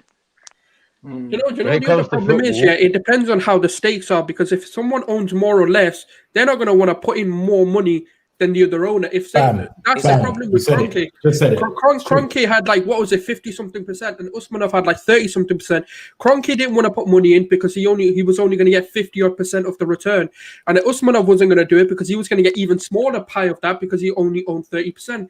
That's where your problem. If you have equal shares, but then Guna Express's point comes in where they're going to argue because one person might want, I don't know, Haaland, and the other one might want Mbappe. Who do you go for? And how do you solve that? There's a difference. Might want to keep There's a difference. There's a difference between. Hello, I thought hear me out. Hear me out. There's a difference between what you guys are talking about and the North American way of doing consortiums. The North American way of doing consortiums is that you have a group of owners, right? And then they have a decision maker, and they're all on the board. So they basically, the group of owners would basically replace the Arsenal board. Is that more healthy? Wait. So no, it's not, because you just said it there. It's the North American. That's not what we want. So you still need no, that's not my point. The point is you've just said that's a North American consortium. I don't want North Americans, bro. No, but that's the way they do things. Do you hear what I'm saying? I'm explaining to you how they do things. If this is what you want, I get that, but I don't see them doing that, because the way they're going about it, it kind of seems like EK wants to buy it and he's begging people to like join in, and that's where you go wrong. Like when you basically act like you're begging people to join in with you, they're gonna feel like because you've begged them to join, that they have a massive part in it, when maybe they don't. They've got a massive say. Like even in his comment section today on one of his latest tweets. That's when they'll start negotiating. Read the comments of his latest tweets, yeah? So no, I'm taking the piss. Some random guys that I've never heard of in my life, they worked at like big businesses and they created like little internet games. They're all like, oh yeah, we'll chip in as well. You're just gonna have like 80 owners, and it's just not gonna go well. Nah, I don't think so. 51% of the fans should own the club. 51% of the fans should be owning the club. 100%. And then you can have 49% being Dangote or Daniel Ike. For me, it has to be Dangote because he has more money. Dangote's net worth is close to 12 billion. Daniel's is around 4.7 billion. So it's like 3 times the level. So I'd rather have Dangote. So if you were to put more money in, he can put money, Yeah, but then more money that doesn't mean just because he's got more money, he's going to put more money in. No, but he has more of a chance. Nothing. No, he's then, got more. then He's he'll got more have a better freedom. chance to buy in the club as well. He's got more freedom to do whatever he wants. He can own the club outright on his own, and so on, so on, so on. But see, when you've got that level of money and you do that kind of stuff, you don't just spend money to not make it back. There's a reason. No, I know, I get that. But would you rather have an owner? Would you rather have an owner who has 12 billion pound net worth, or would you rather have an owner who has a 4 billion pound net worth? But the thing is, obviously he's got stakes in the 67 billion pounds. Wait. You know what I want to say, right? I don't care about. Wait, can I just go on that point real quick? Sorry, you man are forgetting this guy. I get what you're saying. Owns the biggest companies in Africa. The point is this. Okay. The point is this. So he might be 12.1 billion right now. Give him 2 years, that will go up to 20. No. But what does that tell you? That tells you that he's always wants to make more money. No, wait. That doesn't make any difference. Let's just put it in this way. Who would you guys rather have, Usmanov or Kroenke? Usmanov. Usmanov. I can answer the question. Who is worth more money? Who is worth more money? Kroenke Usmanov. or Usmanov? Usmanov. Yeah, exactly. So this is my point. The no, issue I is, swear Kroenke's worth more. No. Can I just say Ballistic Banana hit the nail on the head. He said, "I'd rather have an owner who cares. He doesn't care how much they have, basically." No. This is what I was gonna say. I want an owner. Look, you can have 4 billion or you can have 10 billion. If you're not running the club properly, it doesn't matter how much money. You can have 100 billion pound. If you're just gonna, what I'll say to that is we don't know, because Daniel Ike hasn't. I don't think he's owned a football club before. Same with Dangote. I don't think he's owned a football club before. So we don't know how these guys are going to run the football club. What we're basing our argument off is that these guys are Arsenal fans, and suddenly we're going to have all this money to sign Haaland and Mbappe. I don't know if this is going to work out or not. Would you guys switch owners with Manchester United? Dangote, because he's worth real quick. 1 second. Someone asked a silly question, but I want to answer this quickly. Would you switch owners with the Glazers? No. Nope. Why the fuck would you do They're that? just as worse. I mean, I was there trying to get them out for the United lot. Do you really think I would? So Kroenke's worth reported 8.2 billion. Usmanov is 18.5, bro. I thought he was worth less, so that what I said earlier was complete nonsense in hindsight. But I did not realize he was worth that much money. Same. That's nearly $20 billion. And this is the thing. This is the thing. What we can actually see with Usmanov, right? The guy will be in the company, or he'll be in the football club, and he will do what he can to make greatness for that club. You can look at what he tried to do at Arsenal, and he got overpowered because of the amount of stakes he owned under Kroenke. Then he's gone to Everton, and he's just financed. Bro, do you know how much 50 million players they've signed since he's been there? They've signed Sigurdsson for 50 fucking million pounds, bro. They paid 30 million. He won 50 million, was he? Who? Sigurdsson? Sigurdsson was 50 million. Bro, it was 50 million, bro. 50 million. What? Sigurdsson was 50 million. 50 million, my guy. He just said, all right, cool, take it. Walcott, the Brad bought Walcott of us for like 30 or whatnot, bro. He bought Godfrey from the Championship for 30. He bought all these players that he's actually overpriced and paid, only to get Everton at a status where they can be respected in the Premier League. That is love. That's a love for the, not even for the club, but for the fucking game and whatever. Yo. Quick point. It won't be for who you gonna take, guys? Everyone here, are you taking Roman or are you taking Mansour? Jesus. You are? Mansour. Everyone, Mansour. Quick fire. Mansour or Roman? Who's the lesser of the two evils? Pause. Why are we talking about two other owners that will never take over our club? No. Exactly. Don't ask me that. I don't want to know about that. Don't ask me that question, bro. Igal, do you know why? Okay, how about this? I know. Wait. Would you rather have? Real quick. I've got a way to link it. It doesn't matter if you would rather have. It's not gonna happen. No, wait, Cam. Let me link it. Yeah. I'd rather have Mansour, obviously, but this is where I'm linking it to us in terms of not him himself, but what is he? He's a big prince worth 500 billion or whatever. I thought he was going to say something else. Stupid money. My point is this. he's a legend the way he treats that club. But there was another one, and I know he's most likely going to go to United over Arsenal. But what he said for me was great. I think he's at the Prince of Malaysia or something like that. He said, "Oh, I'm worth loads of money."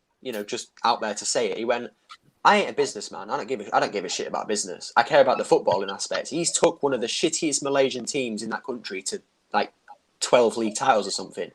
I want someone like that. That is worth barely like hundreds of billions. Do you know to add to that as well? Who didn't earn it through a business, who earned it by royalties and heirs. Being a prince. He earned it by being born. Yeah, that's what I'm saying. That's what I'm saying.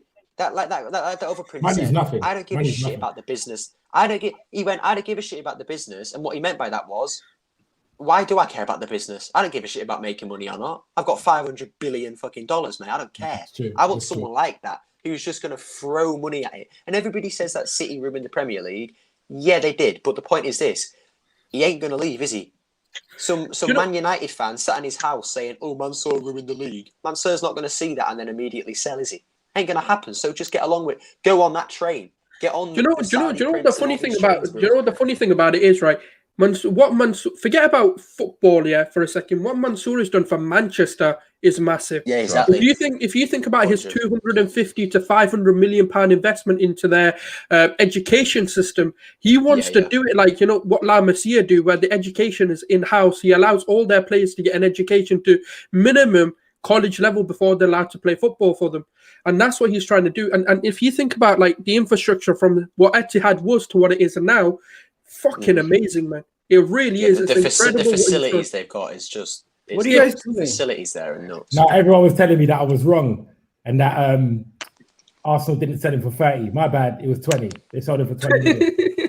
Yeah. You've also got the Sigurdsson one. It was 45, not 50. Girl. It's 45. Five million. I'm taking the piss. Okay, guys. Like it matters. Guys, stop. I got another proposition for you guys. This is a good one. You're gonna enjoy it. 50+1 rule or a new owner. If you had a choice, Kroenke to stay with the 50+1 rule or a new owner. New owner. No, but the new owner does not come with the 50+1 rule. And people in the chat. If it was a choice. Guys, I need everyone to be quiet for a second, please. I'm going to start with Gunnar Express. Gunnar Express, just pick one. Which one are you picking? Well, I agree with Shocks both, but if you have to pick one, 50+1, the reason, if we own 51% of the club and we keep putting pressure on Kroenke, he might just say, you know what, fuck this, I'm selling my shares. No worries. If we owned the club, if we had 51%, there's a lot of people we could pressure him. We could pressure him. Yeah, I get you. Sons. Oh, this is hard. Which one? Pick one. New owners.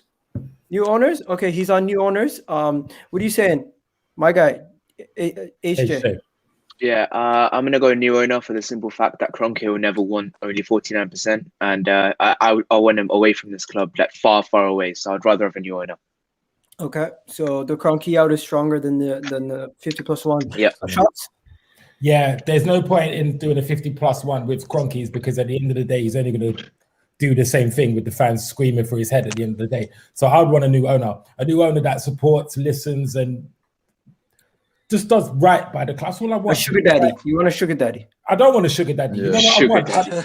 No. I agree. You can't put me in that. I'll tell you why. The second you put me in that boat, then basically, I become either an Arteta in or Arteta out. The reason why I've said that I'm not either one is because there's no point in being Arteta out because the guy that put him there is a dick, bruv. So you get rid of him, the new owner will come in and say, yeah, somebody who loves the club will see something like that and say, you know what? Why are you here, my guy? Like you need Can I ask one question? Can I say? No, it's Cam's turn next, guys. Cam, go.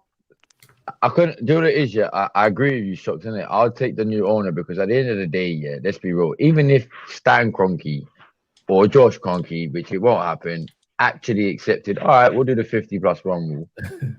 It won't matter because if anything, we won't have the money to invest because they've 49%. I'm like, why am I investing 49%? I'm only getting half back, and then Exactly. I'm only getting half back. Here, like, You want the 50+ one, bro?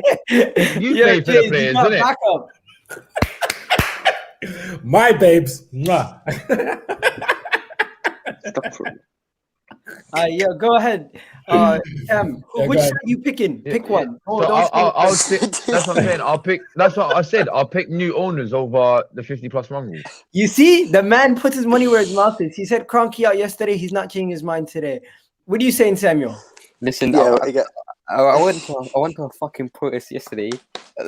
Traveled hours. I sweat in a suit. I literally went in a suit and tie. When the girl was there, I was in my Arsenal coat. I was in a suit, sweating my ass off. Yeah, obviously I want this dickhead to go. So obviously, I thought you were Kroenke in, looking like a corporate man. Okay. He was in his school uniform. Okay. School uniform. So guys, that was a good game. Now, we're gonna wrap it up, and the way we're gonna wrap this up is right.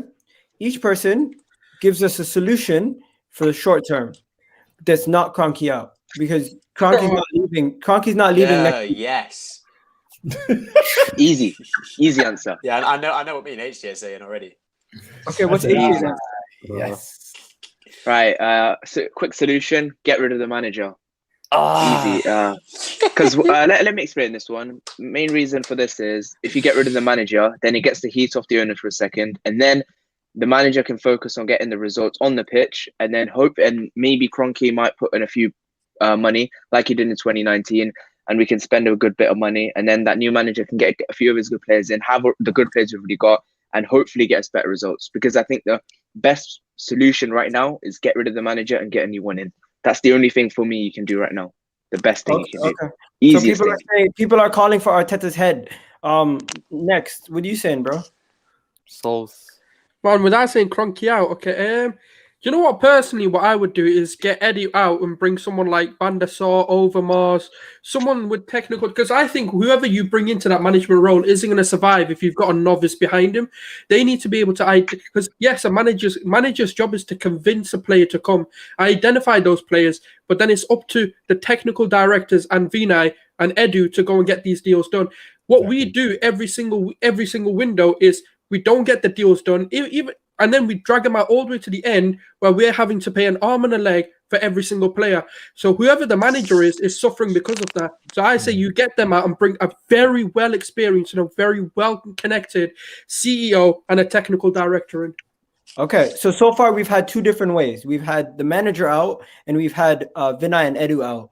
Anyone have a different point of view from those two that they might want to bring to the table? Yeah, I'll go next. If you're in the chat, let me know also.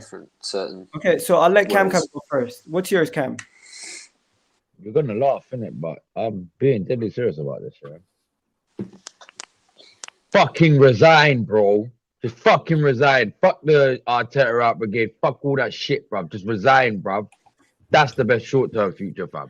I don't want to hear nothing about this Arteta, this or players, that, bruv. Best short-term resolution is to fucking resign, bruv. That's it. Who's resigning? That's the question people are asking. Who do you think, bro?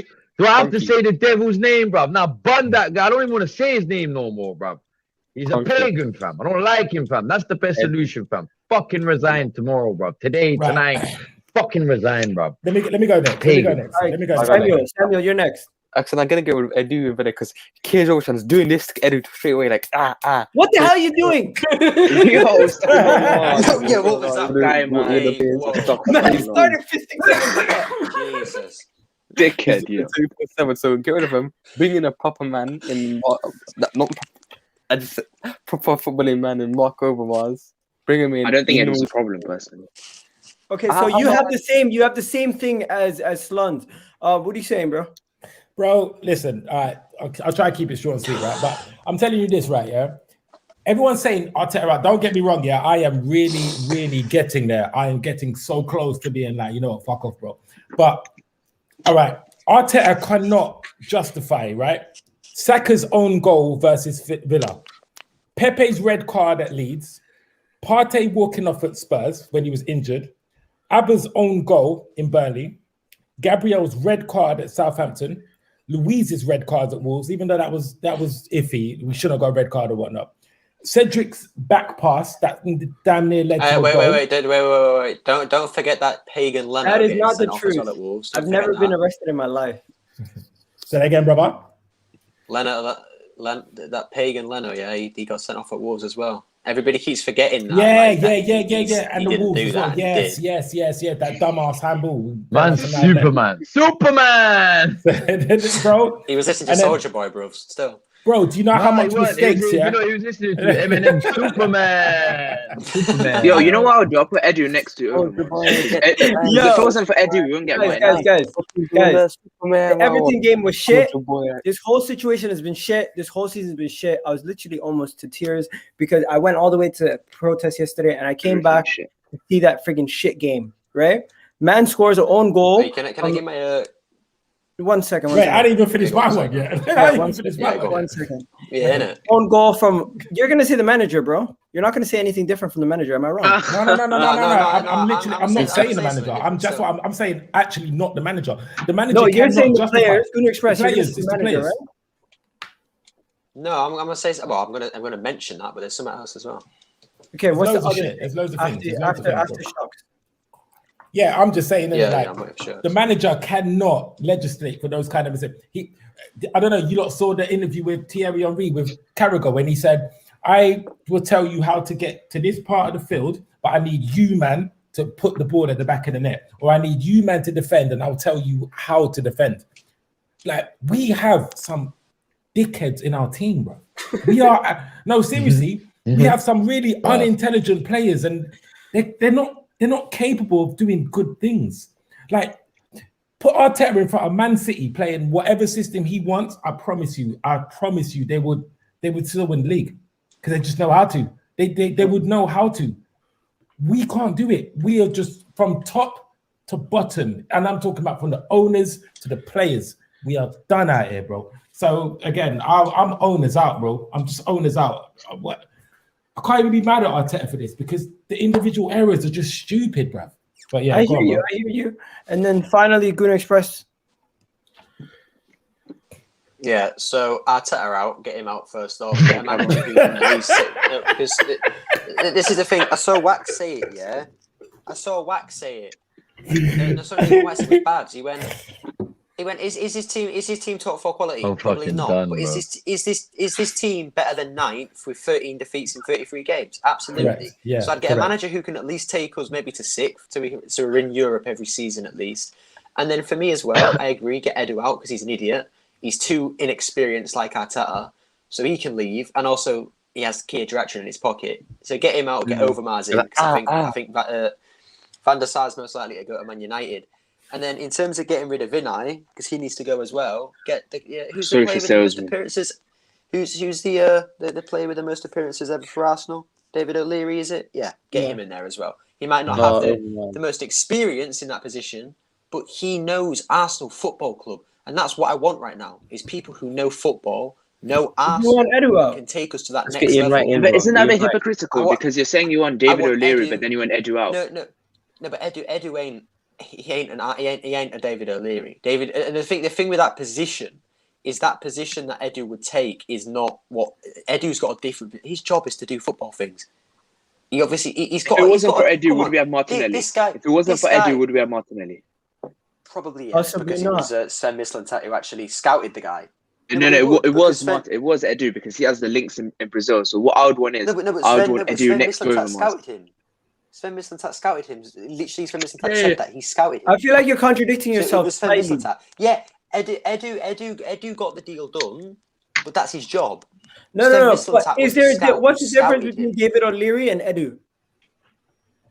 The difference is that David O'Leary is the difference is this: Edu is not a legend of Arsenal Football Club, whether you like it or not. He was a bench player for the Invincibles. David O'Leary has we get the point. David O'Leary has but Igal said it. David O'Leary has the most appearances for Arsenal Football Club. He knows. He loves it. Okay, so besides his personal achievement as a player at Arsenal, he'll know. No, but he will know things about the club that we don't know that he knows. He will know the finances of the club. He will know all this stuff because he's one of the David O'Leary was here over 20 years ago. ago. Things have changed. Yeah, but you don't think that he's still involved with the club? No, I don't think he is because look at it this way. Look at it this way. the board Look rejected at it him. this way. Ian Wright is still involved with the club, deeper than David O'Leary. But do you think he knows the finances of the club? I don't think he does. No. Yeah, but you're not allowed to know the finances of a company unless you're involved in it. No, that's not the point. No, you can go online. You're a public club. Well, okay. What is the job role of Vinay? What is the job role? I'll tell you what his Vinay's job the role is. CEO. You don't think that It's commercial, David O'Leary can't step commercial representation. I don't think David O'Leary. I You don't wouldn't want think- David you don't O'Leary think- to be okay. the head of the commercial Wait, side of things. You don't think David O'Leary can't do commercial stuff for Arsenal? He's one of the biggest players to ever play for Arsenal. He's No, the but most what active player acumen does for he have? Arsenal. Wait, can I answer Hiring this? He can for do hiring an commercial shit, bro. inexperienced person to Wait, replace can I an answer this? experienced Can I person. answer this? Gunnar Express, look, I get the point that David O'Leary is bigger than Edu, but your overriding point is the same. They were both involved with the club and they both love the club. So you can't say in the same sentence you want Edu out because he doesn't have an experience, and then you can't say in the same sentence you want David O'Leary in who has no experience. But the thing with Edu's different though, because Edu Yo, is the you same guys guy continue. who I'm is just in gonna the go pocket to- of Kia Jaratran. I Kia just Jaratran is one of the leave him to eye. ask people. Kia Jaratran is a virus. He's a virus for football clubs. He ruins football clubs. He goes there, signs players that are shit, and then leaves. That's what he does, and Edu's falling for it, bro. He's one of the guys. He's falling for it. Edu is a puppet, just like Arteta is. He falls for just the stupidest things, and ask anybody. Why are you Kia kicking everyone is out? a virus. I need to do my research. Was it Edu who got Martinelli? Because I wasn't listening. I wasn't listening. No, HJ90. It was Edu that got the Exactly. That's what I'm telling you. I think he scouted him as well. Okay, Because he did used to work for Brazil. He used to work for the Brazil national team. No, wait. That's he what got I'm the saying. deal done. Edu isn't That's as bad fine. as you guys all think. He got the deal done. That's acceptable. But He's a novice. not. He It's not scouted him a as matter. well.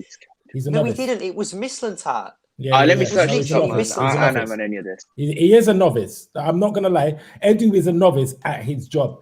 Hence why I'm trying to say he's not a sick technical director. I want Overmars next to Edu. 100%.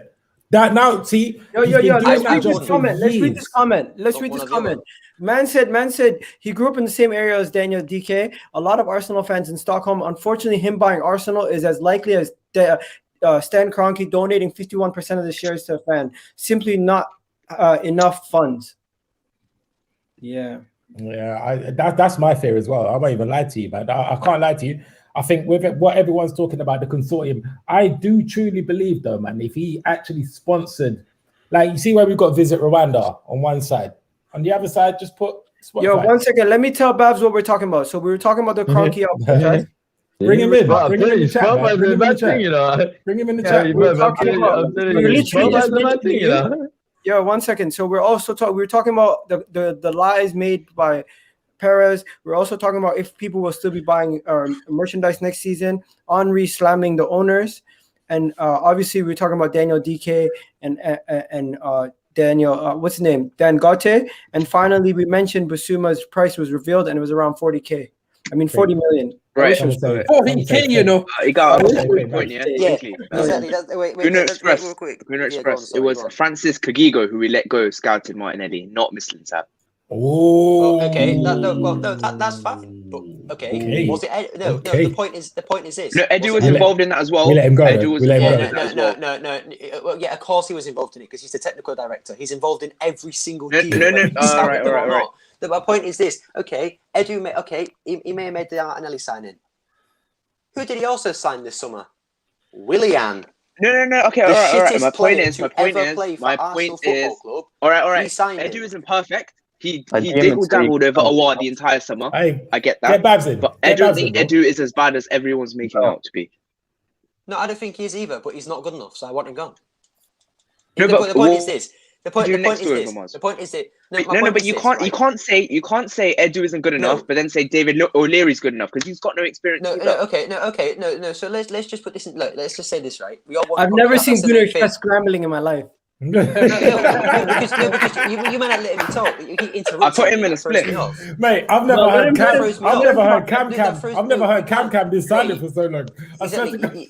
People keep when people talk over me when I talk. Yeah, it frazzles me because I I have to talk. Like, I can't have that. But I'm not trying to obviously roast anyone. That's just me. But my point is this: we all want Kroenke out. If you think a new owner comes in, yeah, Dangote, Daniel Ike, whatever else, they're going to look at Edu and Vinay and Arteta. They're going to say, "You're all shit." They might not go and get Overmars and O'Leary. But at the end of the day, the question was this: if you can't, what's the best solution without saying Kroenke out? For me, it's getting rid of all of them. Vinay, Edu. You can't get rid of all of them at once. That's not realistic. You can't just get rid of all of them. The easiest one to get rid of is the manager. But the point is this: it isn't realistic. But it was the question. For me, I don't. Again, I haven't thought about this question properly because this is not what I want. I want Kroenke gone. That's it. I don't want any other alternative. Getting Kroenke gone isn't going to be as easy as you think.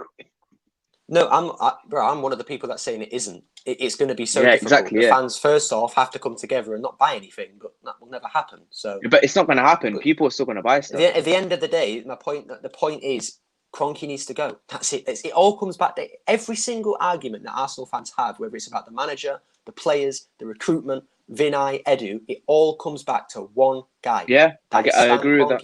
I agree with that. So everybody needs to realise that all arguments are pretty much the only guy that said, you man went to players and managers and all that. And I said, no, bun all that. The short-term thing I want to see is my man fucking resign, innit? Who do you want to resign? Yo, Cam, who do you want to resign? I said it. I don't want to say his name no more. He's a pagan. I just say his name, man. I don't want to say his name. That pagan. That's his name, innit? Pagan. Is his name Mikel Arteta? What's his name? No, his name is Waste, man. That's his name, innit? What? Oh, man. Who's he alluding to? Who do you think, fam? Who do you think owns our club? But y'all are muted. Gunnar Souls and Igalo are muted. What's going on? Oh, he's talking about Kroenke, man. Oh, Kroenke, but I think that's not the short-term solution. That isn't the short-term solution because he's not going to sell so quickly. Get rid of the manager, you're going to get results on the pitch. Yeah, but no, you asked my no. A gal asked me, what do you feel like is the short-term solution? I'm saying there is no other alternative. The short-term solution is for him to yeah, but he's not going to sell. That's not a short-term solution. But you don't understand. That is a short-term solution. That's the only short-term solution. Can I No, that isn't. Can I address Dizzy? Igal, wait. Can I just wait 1 second, right? Don't start that. Dizzy, I know you're trolling, bro, because that's what you are. But don't chat shit about Arsenal, yeah? You literally said up the Blues yesterday about Man City, bro. Yeah, I remember that. So you're not supposed to try to redeem himself right now. You're hilarious, bro. Yeah, and I love you, Dizzy. But come on, man. You were putting Man City stuff on your Twitter yesterday still. So it's got true. It's true. It is true. Listen. On the low, everyone's gonna be rooting for Man City to beat. See what you've done, Igal. You see what you fucking done, bro. Oh, he died. Oh, yeah. Yeah, the chicken thing is bad. So you should never have done that, man. No, bro. Never have done that, bro. All right, yo, guys. So let's end. Let's before we end anything. You guys know the last question of the night's gonna be for the new guys who haven't come on in a while, right? We have a question. Where do we think we're gonna finish this season? Cam. 10. Nah, I think about we're gonna finish. I said it I've been saying it for time. 12. We still got to play Chelsea. We got to play Fulham. Oh, no. Have you guys looked at the league table recently? It's fucked. We're 6 points off Everton. We're 6 points behind 8th. Yeah. You need to fucking relax, Jade. You need to fucking relax. Yeah. You need to relax. Chick stuff. Oh shit! No, you're getting killed out here. Is he in the chat? His own girl's violating him. No, that's what I'm saying, bro. I'm just taking the piss out of me, cause bro. Yo, you know what I forgot to do yesterday? Since I was at the game, I didn't actually get to do this. So let's do this now. Who started in goal? Was it a hologram? What did you get?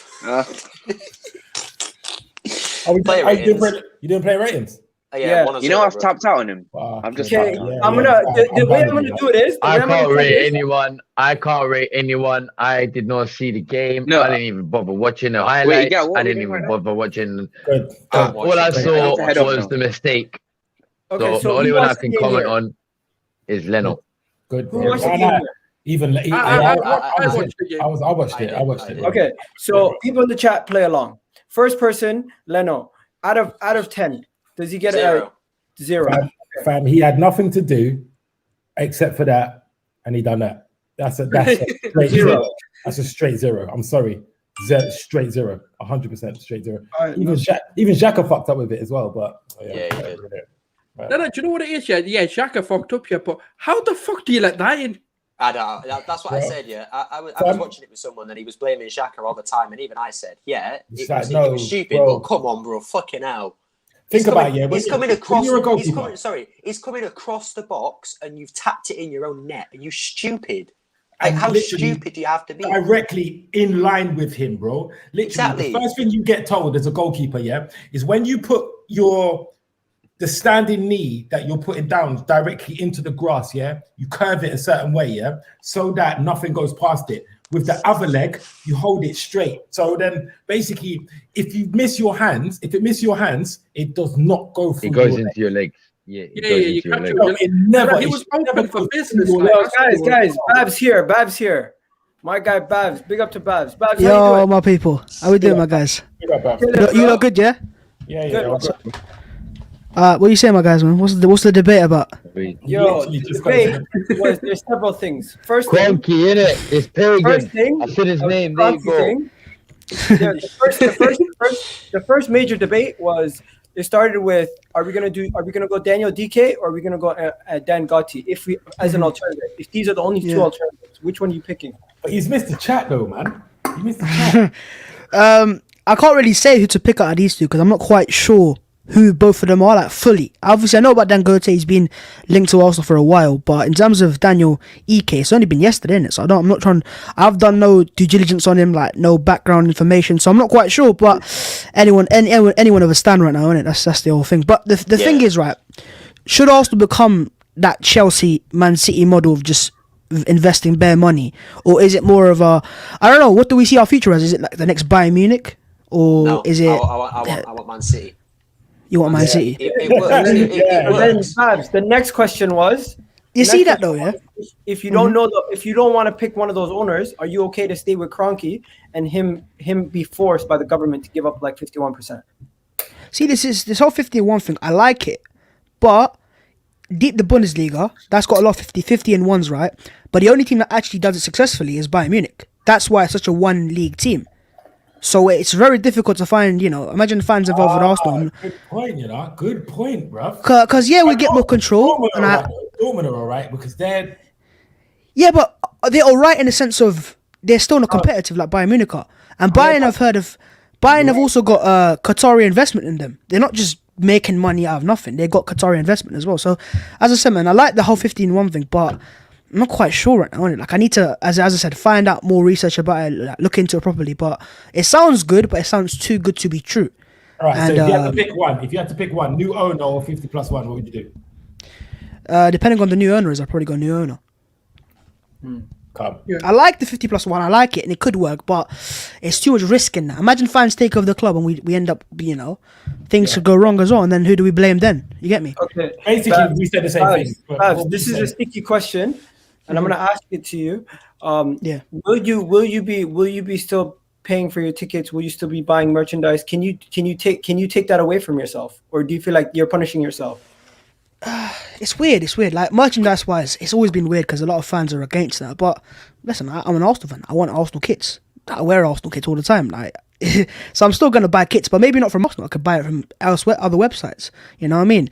And tickets, of course I'm gonna go to the Emirates. Like, I've missed going to the Emirates. I want to, be in the ground, watch the game live. But it is what it is, man. We're football fans, and I'm gonna support my team regardless of whoever it is. Obviously, I want change, and I agree on that. But as I said, I'm a fan, and I want to support my club as well. Yeah, and how do you enjoy the protest, man? It was nice. It was good. It was good. I was literally right beside you. Is it? I was Yeah, very man. sad. I didn't end up coming over because it was complete madness and chaos. Yeah. No. But yeah. It was good.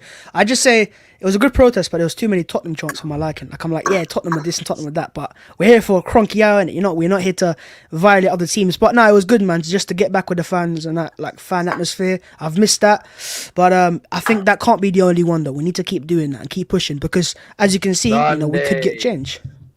Sunday, they're gonna probably do it again. Did you think there was more fans there than a regular match day?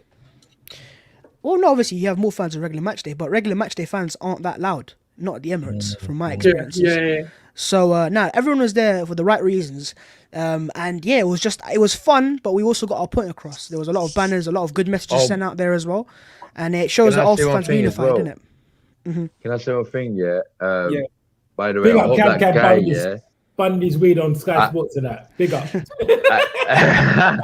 No, do you know what? No, this is real shit though. Yeah, I hope that guy, because he was right behind me.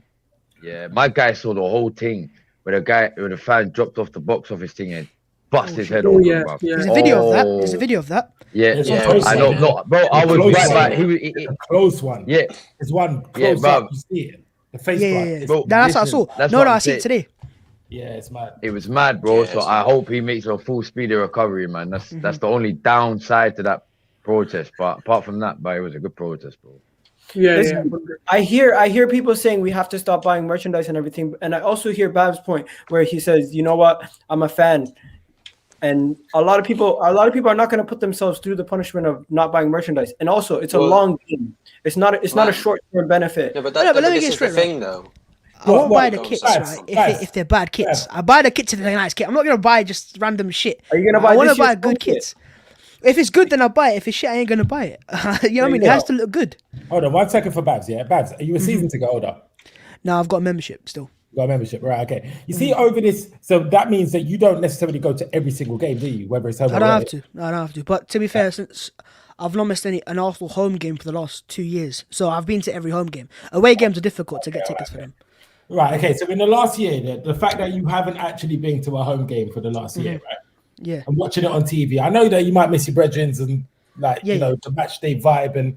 I will be deadly honest with you. I think the last game I went to was Arsenal Valencia at home. The Europa I was there last year. Game? Yeah. So yeah, it was a sick game. We won it in the end. And it was a sick day. It was a wicked day out on that. Yeah, that was the last game I went to. Do you know? Yeah, I promise you. I swear to God. This last year, watching it on Sky Sports, because you know what? I'm from London, but I live in Leeds now. I'm in London right now. So, hectic life and that, right? But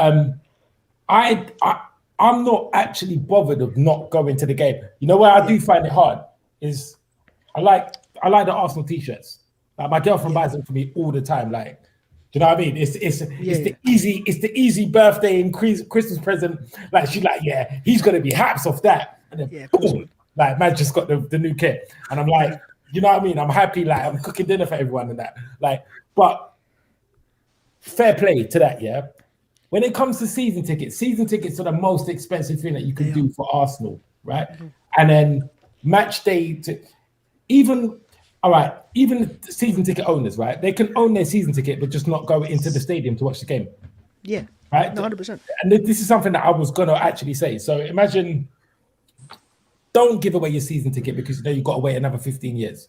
You paid the grand, but you don't go into the stadium and you don't spend no money on the burgers. No, you know, sure. I want to disagree with that. What's the point of paying for a season ticket and then just not turning up? You may as well turn up and just chant Kroenke out. That'll make a bigger message. Or you can do what we did with Wenger, just get out of the stadium. No, do you know what it is? Wait. Listen, when we say, sorry. Let me just make that. Let me just make the last point of my last point, right? So. We got the season tickets. The reason why you lot ain't giving up the season tickets so that you can keep going to games after these owners leave. But you see on Sky Sports, yeah, when you're panning around and you've got access to have every single fan in the stadium. Do you realize what it will look like if there's no fucking fans in there and you can hear them outside? It's gonna look like Frankfurt when we lost in the Europa League. Yeah. I was there. Oh, what game? So you can walk out, but you've probably already spent money on beers, burgers. I remember your fan cam, bro. And all of them kind of things there, right?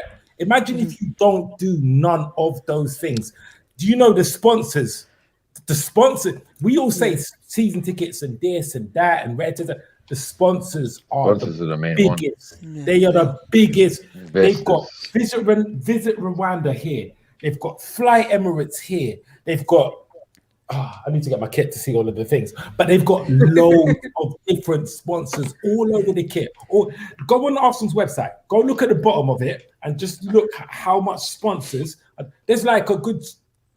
You got to scroll your mouse 3 times to get through all of them. There's so many. My guy's making tea. Look at Campbell. This guy's an idiot. Yo. But yeah, basically what I'm trying to say is, if the cameras pick up on a stadium that has nobody in it, them sponsors, they're done out here. They're not. Yeah, they are. We see it with Liverpool, innit? A few years ago, Liverpool fans, they walked out of the stadium because of ticket prices and they reduced it. So now fans can obviously have an impact. My only problem is, if I give up my ticket, I know for a fact there'll be 100, 1,000 other Arsenal fans that will take that up. So then I'm basically sacrificing myself for nothing. If that's the whole point I have. It's not like every Arsenal fan. The problem is, you know, I said it earlier, innit? I said it earlier, basically, the problem you got with the season, that whole season ticket thing is, you realise people have been on that waiting list for years and years and years. They're not, listen, they're not going to just go willy-nilly, especially if they've only just had it. Imagine they just had it in the last 2, 3 years, 4 years. For 1 year, yeah, 1 year, and it's going to give out. That's what I'm saying. Nah, AFTV, man, maybe that might apply to the fans. Yeah, that might apply to the fans for the more long term, the one that's already been there for over 10 years, isn't it? Yeah, 10, 15 years, fair enough.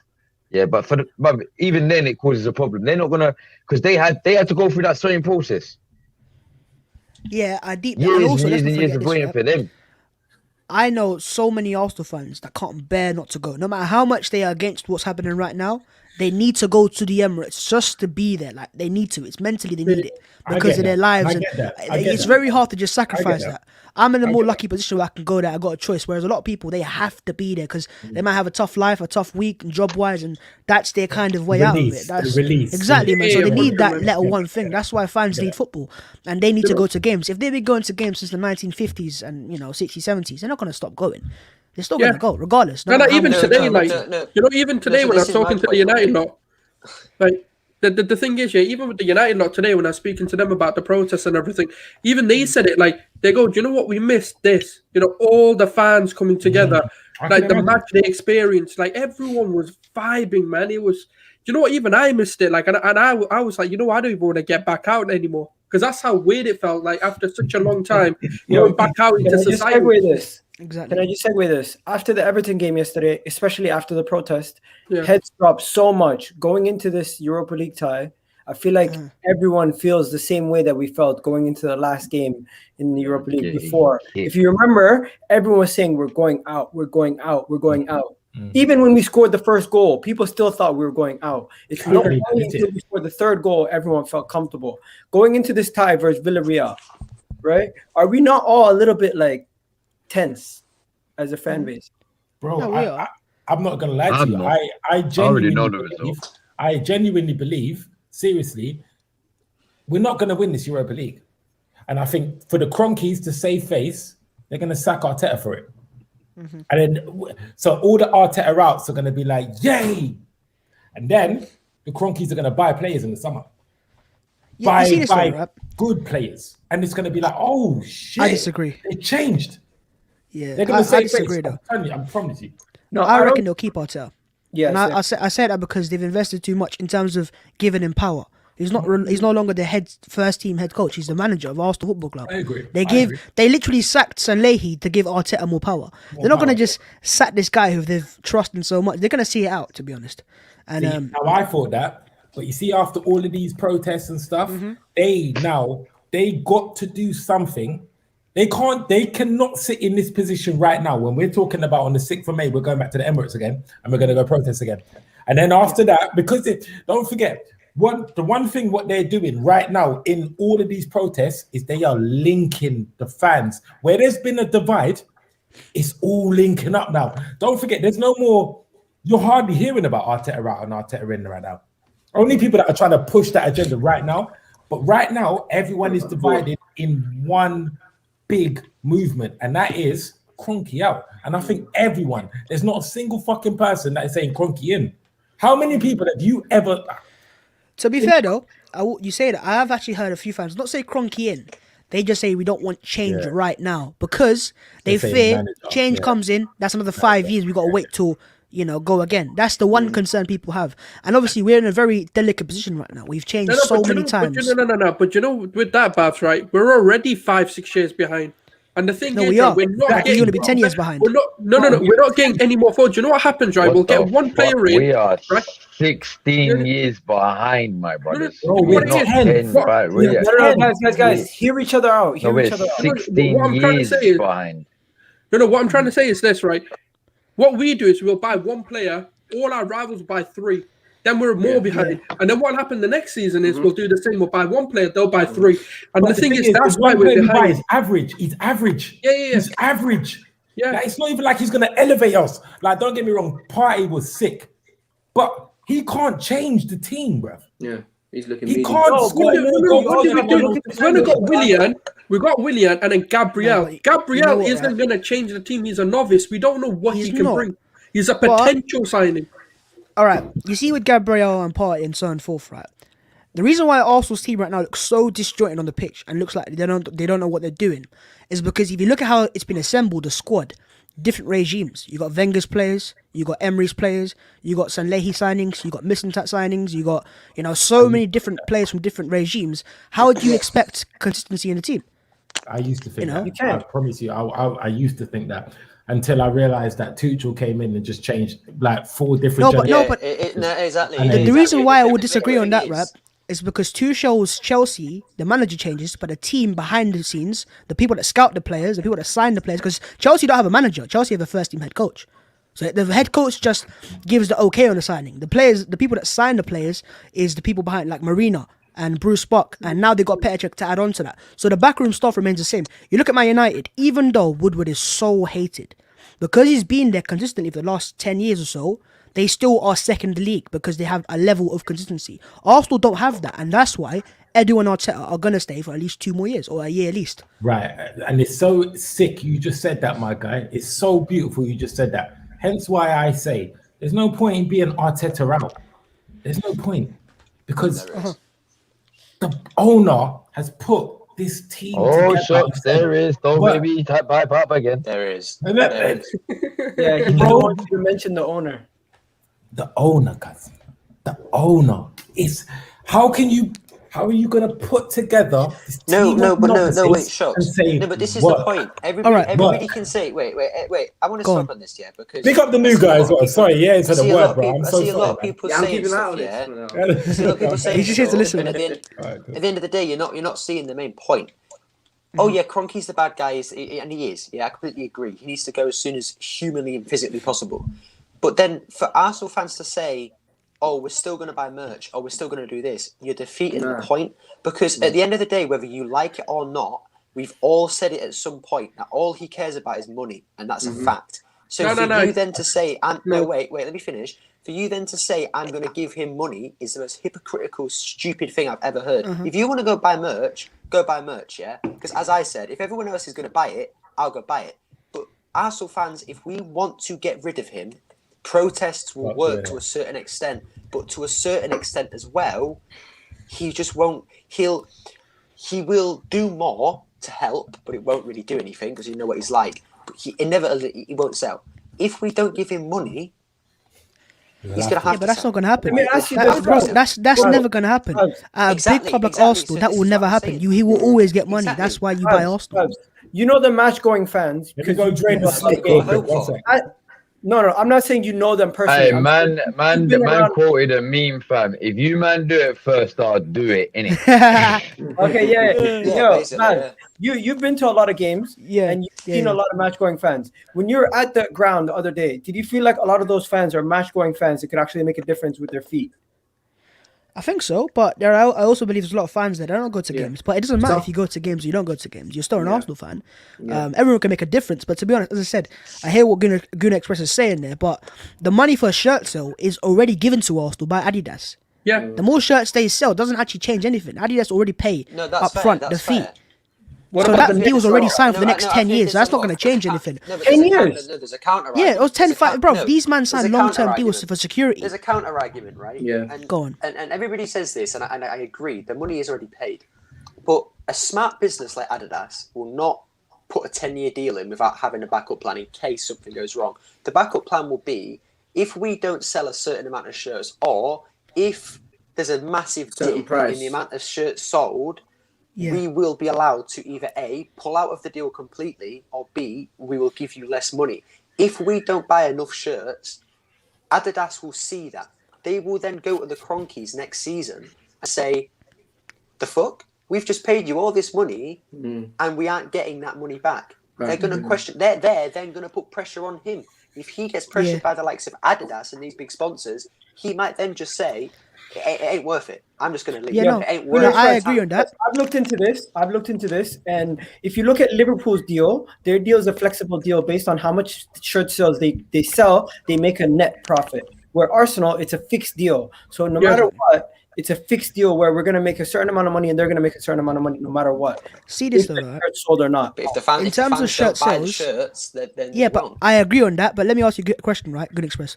Do you have an Arsenal kit on you right now? Yeah, of course. Yeah, I do. So you fall for the plan as well. Everyone buys an Arsenal kit. No. So regardless of saying all this stuff, we're all still gonna buy them. Listen, And forget us, right? listen, let me say one thing. I've been quiet hella long. Right now. Hold on, good Express. Let me say one thing. I've been too quiet, bro. I don't like being quiet. Brother. I've been too quiet, brother. This, I feel like, nah, bruv. Listen, yeah. Let me get my point across, yeah. Bruv, I swear down, bruv. At the end of the day, yeah, I'll be real with you. I did not buy a shirt. I bought 2 shirts this last season and this season. Innit? I bought them, yeah, because they just look fucking wavy, blood. I'm not gonna lie. Yeah. Listen, this guy turned up to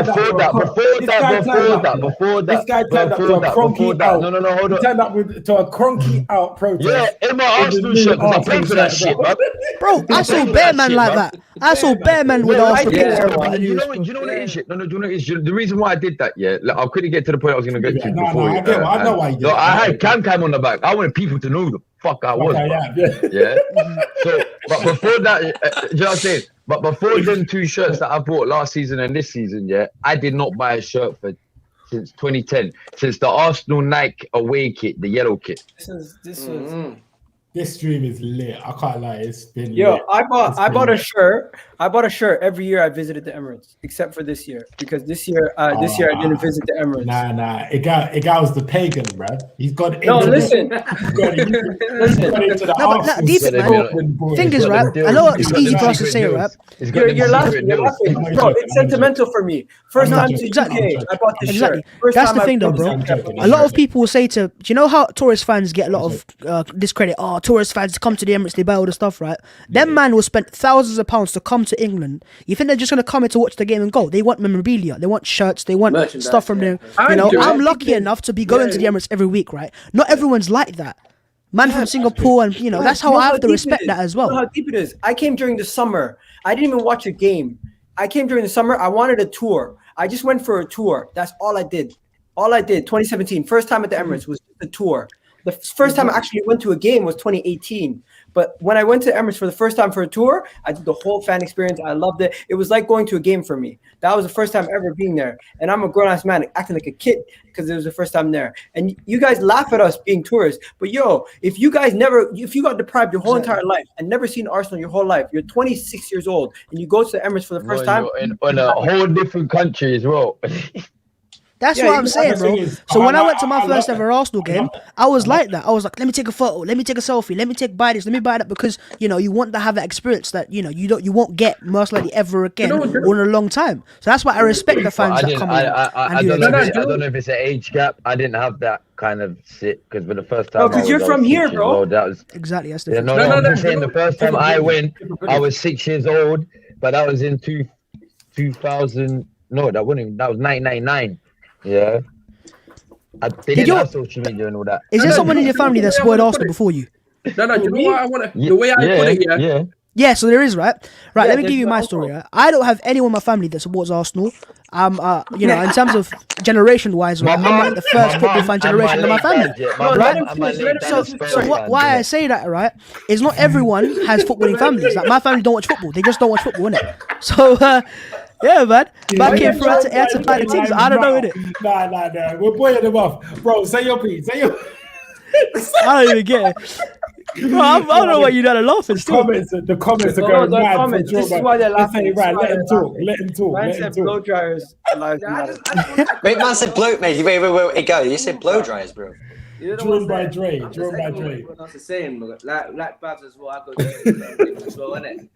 But like, and I just released the Kroenke out video protest just now a couple minutes ago still, so I just wanted to promote that here as well. But and yeah, Gal, you're in it as well, and Lives. Smart businessman. See, you do better than Kroenke, mate. You'll do better than Kroenke, mate. Yeah, I didn't charge him. Subscribe to your boy, man. Everyone else is saying still, big man thing. There you go. Still. Yeah, man. And yo, if you want to screen share this and go put it on your channel, you can do that too. It's not a problem. Just tag Gal so he gets his subscribers as well. There you go. There you go. If you make a killing off the video, innit? Yeah, 1 second. Let's ask Babs something since he's here. Yo, Babs, when you're there at the protest, were you getting random people asking you for photos? Yeah, but I was in that mood set that I don't want to take photos. So I said, yeah, cool, I'll take a photo with you. But I'm like, I'm not here to take photos. I'm here to, protest. But I see a lot of like Kelechi don't get love. And then like he was dancing. I love Kelechi as a person. He's one of my good mates. But I was like, bro, this is not the time to be dancing, in my opinion. Apparently I saw AFTV or something. That's all I heard. Bro. Yeah, I saw that. So they were getting chased there. We did get chased, to be fair. It was basically some idiots that going, oh, AFTV, get out of our club, this and that. But then the funniest thing is, right, let me tell you a story, right? So Robbie was getting, like, we were getting chased down, right, because I was walking with them to the office. And we get to the office area and someone followed us all the way. And the reason why he followed us, not to attack us, but to apologize to Robbie face to face. Robbie, I'm so sorry. I didn't mean what I just said. So really and truly, they all talk like, until they get to your face 1v1, and then it's all apologies. Bro, did you see my man? We all know one of them. We all know one of them. I was about to say that again. We all know one of them. Yeah, Babs, did you see one guy? He said a racist remark to me a couple weeks ago. He told me he was gonna slap me with bacon.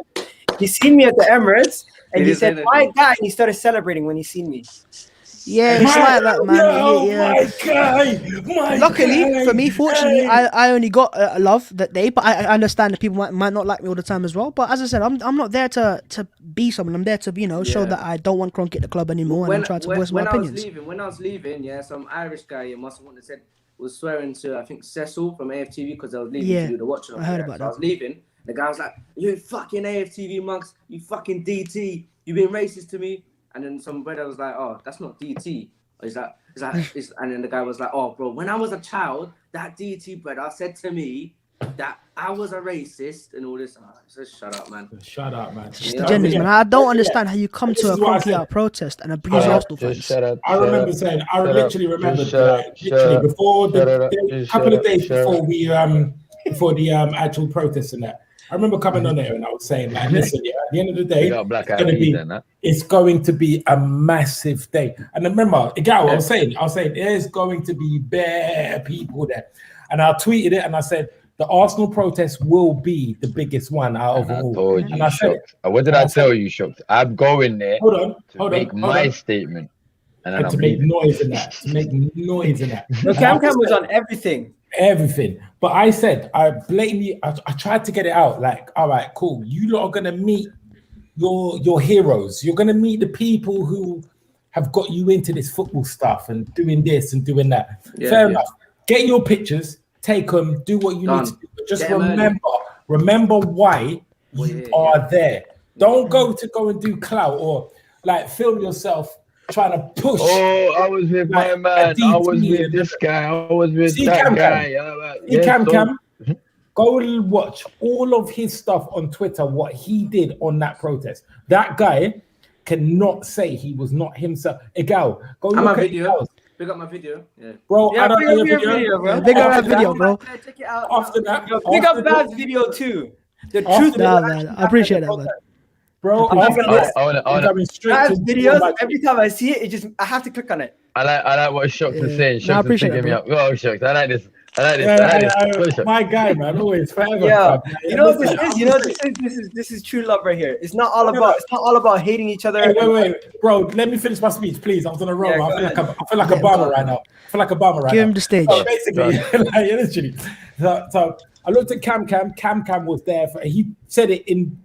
Go and look at all the streams that we did from before the process. Cam said, "Yo, I'm gonna be here from early," and I tweeted Cam and I said, "Yo, listen, you bringing that loud?" He goes, "I'm there, bro. I've got it. I'm doing this and I'm doing that." And so, all right, then cool. Literally, I couldn't go to the protest because of family life issues and stuff like that. That's just things that happen in life and stuff. No issues. The first person I saw there was Cam. And Cam was shouting there with his little wooden sign, "Get the crumbly sign." With a piece of weed in his mouth doing this, yeah, by the Bergkamp statue saying, "Yo." Then I saw the next video and he's like, "Yo, I just linked up with the gal." And then, yeah, there you go. I saw that sign.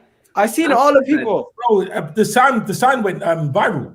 Yeah, like, I think the sign's on the sun, bro. The sign's on the bloody sun, fam. The sun, that's it. Wait, what time did you man get there? Because I got there at like 5:30. I told you. I got there early. I live here in Basingstoke, so I had to leave here at like 2:30. You see, I would have come earlier, but my trip was the an hour and drive a was half. a long thing still. You told me you were gonna get there by 5. I was already there by 4. Yeah, I was there 5:30 still. Yeah, no, I should have got earlier. To be fair. It's me and my guy could have got there earlier, innit? But like, I wasn't there from actual 12, innit? I was gonna get there earlier, but then me and my guy said, "You know what? Run this, innit? We're here, innit? Let's go pay some homage to the old respectable ground, innit?" And then if you see me, I did a video, yeah, because I'm so pissed off about Kroenke. I said, "Look, it's the old Emirates." No, my guy. And then that's when we came. That's what I'm saying. And then that's when we came. I just remember. Guys, I'm gonna have to draw this to a close. Right. But before I close it off, I'm just gonna say big up to everyone coming on. Big up to you, Babs, for coming on. I seen you in the chat. Every time anyone comes in the chat, you know what the people in the chat say? They're like, "It's the fake account." They never say it's the. That's the real Babs, but don't worry. Yeah, but yo, I'm here, mate. It's real. Big up to everyone. Shout out to my guy Lucas in the chat. Yeah, exactly, mate. My guy Lucas in the chat. And yo, guys, do me a favor, guys. If you haven't already subscribed to the channel, please subscribe to the channel. Like the video. And if you guys want to see more of this content, don't forget, you know where to catch us, EGTV. You got my guy here. Shout out to watch his video. Don't forget to watch his video. I'm gonna follow you straight away, my guy. Yeah, you got my guy Babs. Don't forget to check out Babs' channel. You got my guy Slums. His channel's name's right there. Big man. You guys Winner Express. The logo's right there. You can catch it. Cam ODS is on 3 different channels, so don't forget about him. Right? And then you got Shock. Shout them all out, bro. Shout them all out, bro. Shout them all out, bro. Listen, yeah, you got Cam ODS, you got Flawless, and what was the next one? Sarcasm. There you go. Anyways, Random, you already know what it is. Talk. That's been 2 hours and 30 minutes. You already know, Random. We've been here grinding. I'll put the timestamps. I'll put the timestamps for anyone watching back. If you watch back all the way till now, you're a legend. And big up to you. Have a good one.